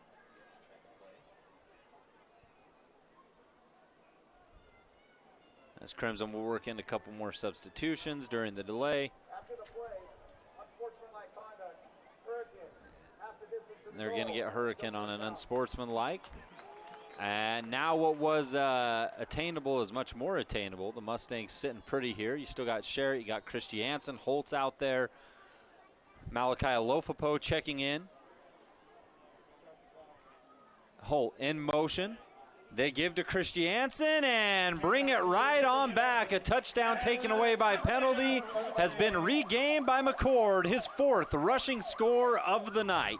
Wow, what a senior night for McCord. The Red Kingdom enjoying this one. And he's been the king, man. He's been doing it for him last couple years. And, last year I think he got about 10 carries per game. And this year it's up over 20. And they're going to need to have him continue this as we approach the playoffs just, in a couple weeks, Rustin. Yeah, they want to make another run. Yeah, on the PAT, the hold is bobbled over the head, trying to float something up. Incomplete was the holder there. I think it's Jackson Holt, who was caught unaware. I don't know if it was the snap, the hold, or whatever it was, but it ended up over his head. He had to scoop it, toss it, complete. Extra point, no good. 48-13 is your score here at Crimson Cliffs. Big news, St. George. Appliance Wholesalers Plus just got even better. You already know them for their unbeatable prices on GE and Samsung home appliances. But now, AWP is proud to offer the full lineup of LG appliances, too. That's right. Whether it's the reliability of GE, the innovation of Samsung, or the style and performance of LG, Appliance Wholesalers Plus has it all. And because they're locally owned and operated with lower overhead, they can sell for less. But here's the best part. The same friendly folks you buy your appliances from will also service them. That's real local service you can trust. So whether you're upgrading your kitchen or outfitting your laundry room, make Appliance Wholesalers Plus your go-to for all your home appliance needs. Visit ApplianceWholesalersPlus.net or give them a call at 435-673-1599 to learn more. Appliance Wholesalers Plus. Better prices, better service, and always local. Kickoff from the Mustangs. They continue to chug along here as the Tigers will break out that patented handoff. McRoberts works far sideline, picks up, he's down at the 40, down to the 45, he's past the 50. McRoberts still going, flashing the speed. He was as patient as they come, and it will pay off. 2 kick return touchdowns for Austin McRoberts and a flag. Anymore at this point of the ball game, you have to pay attention to that. He picks it up at the 30, the official does, throws it down past the 20 just to make sure everyone's aware there is a flag on the play. I cannot believe that went all the way to the house again. We'll see. I didn't see in real time what the flag was, but like you said, McRoberts is so good at allowing his blockers to do work for him. And the flag's about at the 20.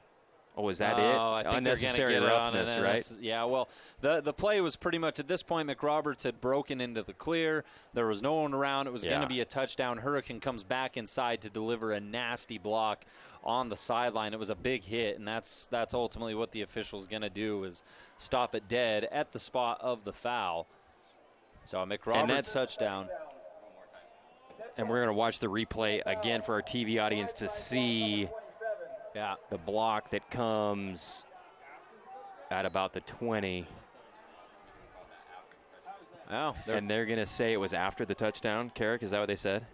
So touchdown stands per the official. Give Austin McRoberts his 2nd kick return touchdown of the night, multiple on the season. This isn't a new occurrence here as Crimson Cliffs pleads their case in particular, saying, I don't know how that was before the touchdown. Our replay shows that it wasn't. You get a great look at it here on sportsradio977.com. It occurs when he is officially at the, I'm going to say the 14-yard line. Yep. 14-yard line, but they're going to say after the score.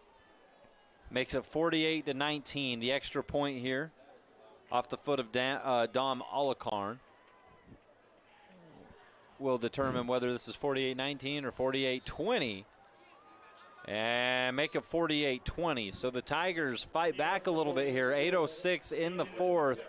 It's still all Crimson, but we haven't been without our theatrics here tonight in what's been a fun ball game. Flynn Companies in St. George provides commercial building services to all of Utah. They bring your vision for the building to life without compromise. Flynn's customers have come to expect innovative solutions backed by unparalleled technical expertise and a disciplined approach to project building. Flynn Companies is a proud booster of the Southern Utah community and has literally helped to build it. Visit FlynnCompanies.com today. Hi, it's Tyler with We Win Injury Law. People usually call us when they're involved in a vehicle accident, but there are so many other areas we specialize in. Long story short, if you've been injured, we can help. Maybe you've experienced medical malpractice, or a loved one has suffered nursing home abuse, or even a wrongful death. If so, call us today. You need an experienced injury lawyer who knows how to fight insurance companies. Unlike most lawyers, we are not scared to go to trial to fight for what you deserve. Call us today at 435-688-9558 for your free consultation, or visit us at wewininjurylaw.com. Yeah. All right. 48-20. That's your score. Your ideal home and paint game of the week right here on ESPN 97.7. Rustin Burnside, Andy Thompson bringing you all the action. Other games around the region ongoing. We'll try to get you some scores for those. We know that this upcoming week, the Hurricane Tigers get Desert Hills out there in H-Town for Crimson Cliffs. They're on the road against Pineview as they have two more region games to end the year. That's the Panthers and the Flyers. Only one more for the Tigers. We've seen Hurricane try an onside kick when they scored early in the second half.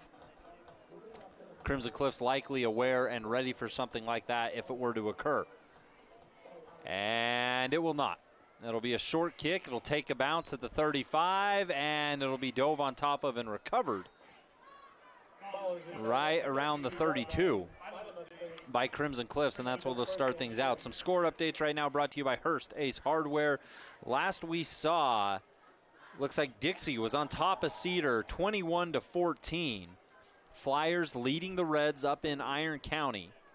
And the last we saw in Desert Hills Snow Canyon, it was a 27 ball game in favor of the Thunder. Pineview, of course, on a bye this week. No game scheduled for the Panthers. Under 8 minutes here in the fourth quarter. 48-20 is your score. Give to the back. New players in tonight right now. And Kason Black on the carry there for Crimson Cliffs. He's been excellent in spelling McCord Christiansen a handful of times tonight. And for the Mustangs, I said a couple substitutions. I don't know if that's entirely the case. You have Black out there, but still a lot of the main wide receivers mixed in with a couple of guys getting some big-time minutes. But Crimson still out there with some of the big guns. As Sherritt turns, gives to Black. Black cuts inside to the left. Excellent piece of running as he turns in what would have been a 3-yard gain into about 10 and a first down for Black. Yeah, and I think if you're Crimson, it's like these guys keep kind of scrapping. We got to keep scoring touchdowns if they're going to. So, especially on senior night for some of these guys, keep them in there. Sherritt leans forward, no one in motion. And the give to the tailback. Will go forward, rumbling for a couple yards. I think back into the ball game for Crimson Cliffs is 23, Eric Davis. They got Eric Davis, Kason Black, both seniors sharing the workload here. Been impressed with Davis tonight in the few carries he's gotten, running hard, spinning, grinding for extra yards. Back to the ground go the Mustangs. It's Davis one more time. He's got a Tiger around his feet, a Tiger on his back, and that'll drive him down after a pickup of maybe one. We got a third down on the way for Crimson Cliffs. Davis checking out of the ball game. Kason Black back in. This is where Crimson likes to, at times, run those little receiver screens out on the outside, or you just let your running back go to work. Of course, in your pursuit to try to put this game even further out of reach, you don't want to put yourself in a tough position to maybe force a turnover or anything along those lines. We'll see how safe they are here. Not very. Sherritt, one-on-one to Alofopo. He cuts back inside. Alofopo turns on the Jets. He's chased down by Weiniger from behind, but not until he's down at the 12. What a catch. What a move. And a big-time play from Malachi Alofopo. Beautiful, dropping it in there behind the corner and in front of the safety. I think they were anticipating him to throw that out route. Instead, they go one level further to Malachi, who pays you off most times when you throw it his way on third downs. Got to make it apparent again. Sherritt has been excellent tonight with this ball placement, giving a chance to all his playmakers. Here's Case in black, swings off a Tiger, pushes forward for a couple more, and he's shown some strong running tonight as well. As substitution made, Alofopo off the field. On the field is Ashton Parker, the senior wide receiver for Crimson Cliffs. Parker on the side nearest to us, taking Alofopo's spot. They like that one-on-one in certain situations. Here's Black on the carry. Puts a left hand forward, searches his way out. And not a ton of room there. Hurricane does a good job closing in. Yeah, good job by Armando Barrientos, just jumping on his back and pulling him backwards there. We have a timeout on the field because of an injured player. Appreciate Intermountain Sports Medicine for providing all the trainers to all Region 9 athletic events to make sure kids are safe out there. Thanks for being with us. Our ideal home and paint game of the night, Rustin. We've got two more. We got next Friday. Yeah. And then we got the Wednesday after that to finish off the regular season before we get into the playoffs. And as of right now, only Crimson Cliffs in the top 10 of the RPI. They're third. Yep. You have Desert Hills at 12 and Pineview at 13. So unless something happens where Desert Hills, and it looks like they have an opportunity to finish out the season 3-0 and go 6-3 overall, they might be able to, if crazy stuff happens, if Provo loses to, I think they've got a couple of tough matchups coming up. I think Park City does as well. If somehow Desert Hills can sneak up into the top 8, get that first round bye, that would be nice for Region 9. But very possible. As of right now, other than Crimson Cliffs, pretty much everybody else should be in action that first weekend of the playoff. Well, you're hoping at this point not only to put your best foot forward and play some of the best ball of the season, but for others to slip up, right? With 2 games left, Stansbury sits at 11, Mountain Crest at 10, Park City at 9, Provo at 8. Those are the teams that you have to clear if you're Desert Hills to get into that bye. But Crimson right now, they're firmly in place for one of those, and a win tonight against Hurricane, currently 19 in the RPI, will help them out a little bit in their chase for another state title. Sherritt fakes to Black, kicks outside. It's Holtz spinning into the end zone. Give him another. He's been excellent tonight, and Sherritt wants another score on his resume. Great play design. Beautiful spin move, finishing off the play with the slipperiness of Jackson Holt on the sideline. Gets in for 6. You know, he's been a big part of their offense this year as a junior. One of the guys they've got coming back next year, obviously, and a pretty silhouette, if that's the right word, move for a touchdown. I think silhouette's the wrong word. Well, I think like Paul Peterson said when he was on with us, AT. Carrick knows everything. Yeah, he confirmed it, right? Silhouette. Yeah. Like your shadow. No? Oh, pirouette. Pirouette, yeah. Is that how you say like pirouette or like pero? Like no, that's Ovaltine. Never mind. I've lost track of what you're saying. But. All right, 55-20 is the score after the extra point. Up and through, Jackson Holt spinning into the end zone. Has the Mustangs feeling good here on senior night. I've said it before and I'll continue to say it. Lighting is the jewelry for the home. Here at Wilkinson's House of Lighting, we go to every effort to find the latest and greatest new ideas and styles in decorative lighting. You may find it interesting, but we really do get excited about great lighting. We've recently returned home from the latest lighting trade show, where we found a number of exciting pieces. Those items have been arriving, and the showroom is filling up with fantastic new ideas that will make the statements you've been searching for. Come on in and get excited about lighting with us and see what's new. Wilkinson's, 88 East, 1160 South.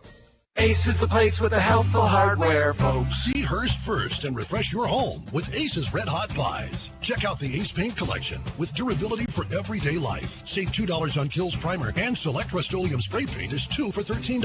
Switch out that air filter with buy 3, get 1 free savings. And buy more, save more on cleaning supplies for every part of your home. Hearst General Store Ace Hardware, conveniently located in the heart of downtown Cedar City and St. George. Ace is the place with the helpful hardware, folks.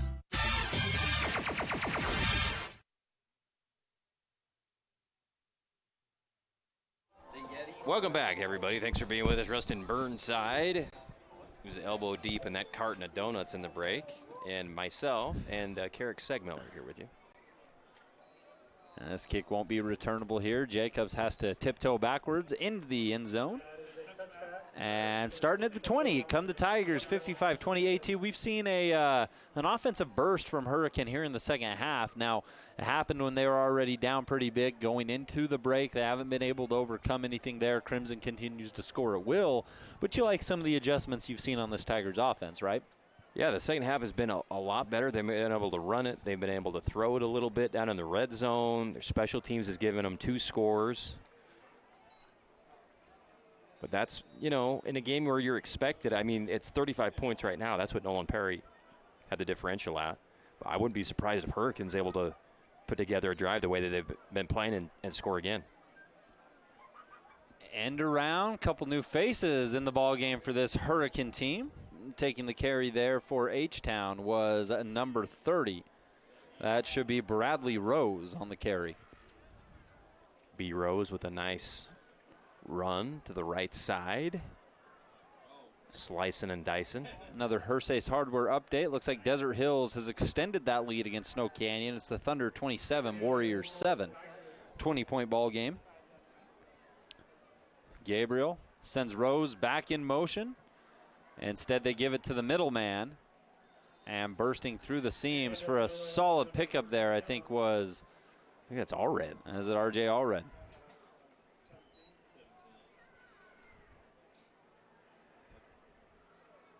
Nice run. That's, Allred and Clyde, even though they're in the shotgun, that middle guy in that double wing fullback position is the position of glory at Hurricane High School, and both of these guys have done an excellent job this year. Going the other direction on the carry with a little bit of space before being absolutely driven to the turf. I think that was Parker Hurst. I'm trying to make sure that's the case. But a couple different faces in there, new faces for this Hurricane Tigers squad. As Gabriel gets the call on the sideline, runs back to the huddle. And on second down and about 5.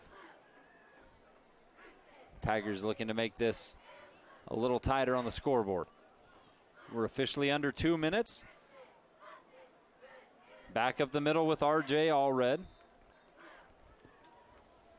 And he just kind of plays that fullback bell cow spot where you do whatever you need to do. Throw some blocks, get some strong runs. I mean, here and there, just simply be ready to be an all-around football type of guy. Whether it's Clyde, whether it's Allred, that's what they ask of these players. And they live up to that expectation pretty well. We'll see how urgent they are with just 1:22 left to try to get into the end zone, or if they're just kind of running plays to see how they execute, especially with new guys in here, Rustin. The bell tolls. Here on a third down at Crimson Cliffs High. Gabriel sends Rose around. And the give to Rose is put on the turf. He scoops it back up, but not before he's ripped down behind the line of scrimmage. A tackle for loss and a big-time stop. I think that was Cleverly there, who's going to be responsible for the tackle. Nice job by Cleverly. Kind of an impressive job by Rose, who didn't get it clean on the handoff to pick it up off the turf. Yeah, off the bounce kind of. Yeah. You don't have to go down for it. You don't have to do that awkward scooping motion. He was able to kind of gather it back up in one fell swoop. But you asked about the aggressive levels, AT. Not a ton right now. The clock continues to move, 27-26. Yep. Hurricane not in a big hurry to run a play here. You're just trying to fine-tune some of those things before you go into next week's tilt. It'll be the last region game of the season. McCord wants a 5th touchdown if he can get the ball here. It is senior night. as that punt is short of McCord, and it'll be downed at the 34-yard line.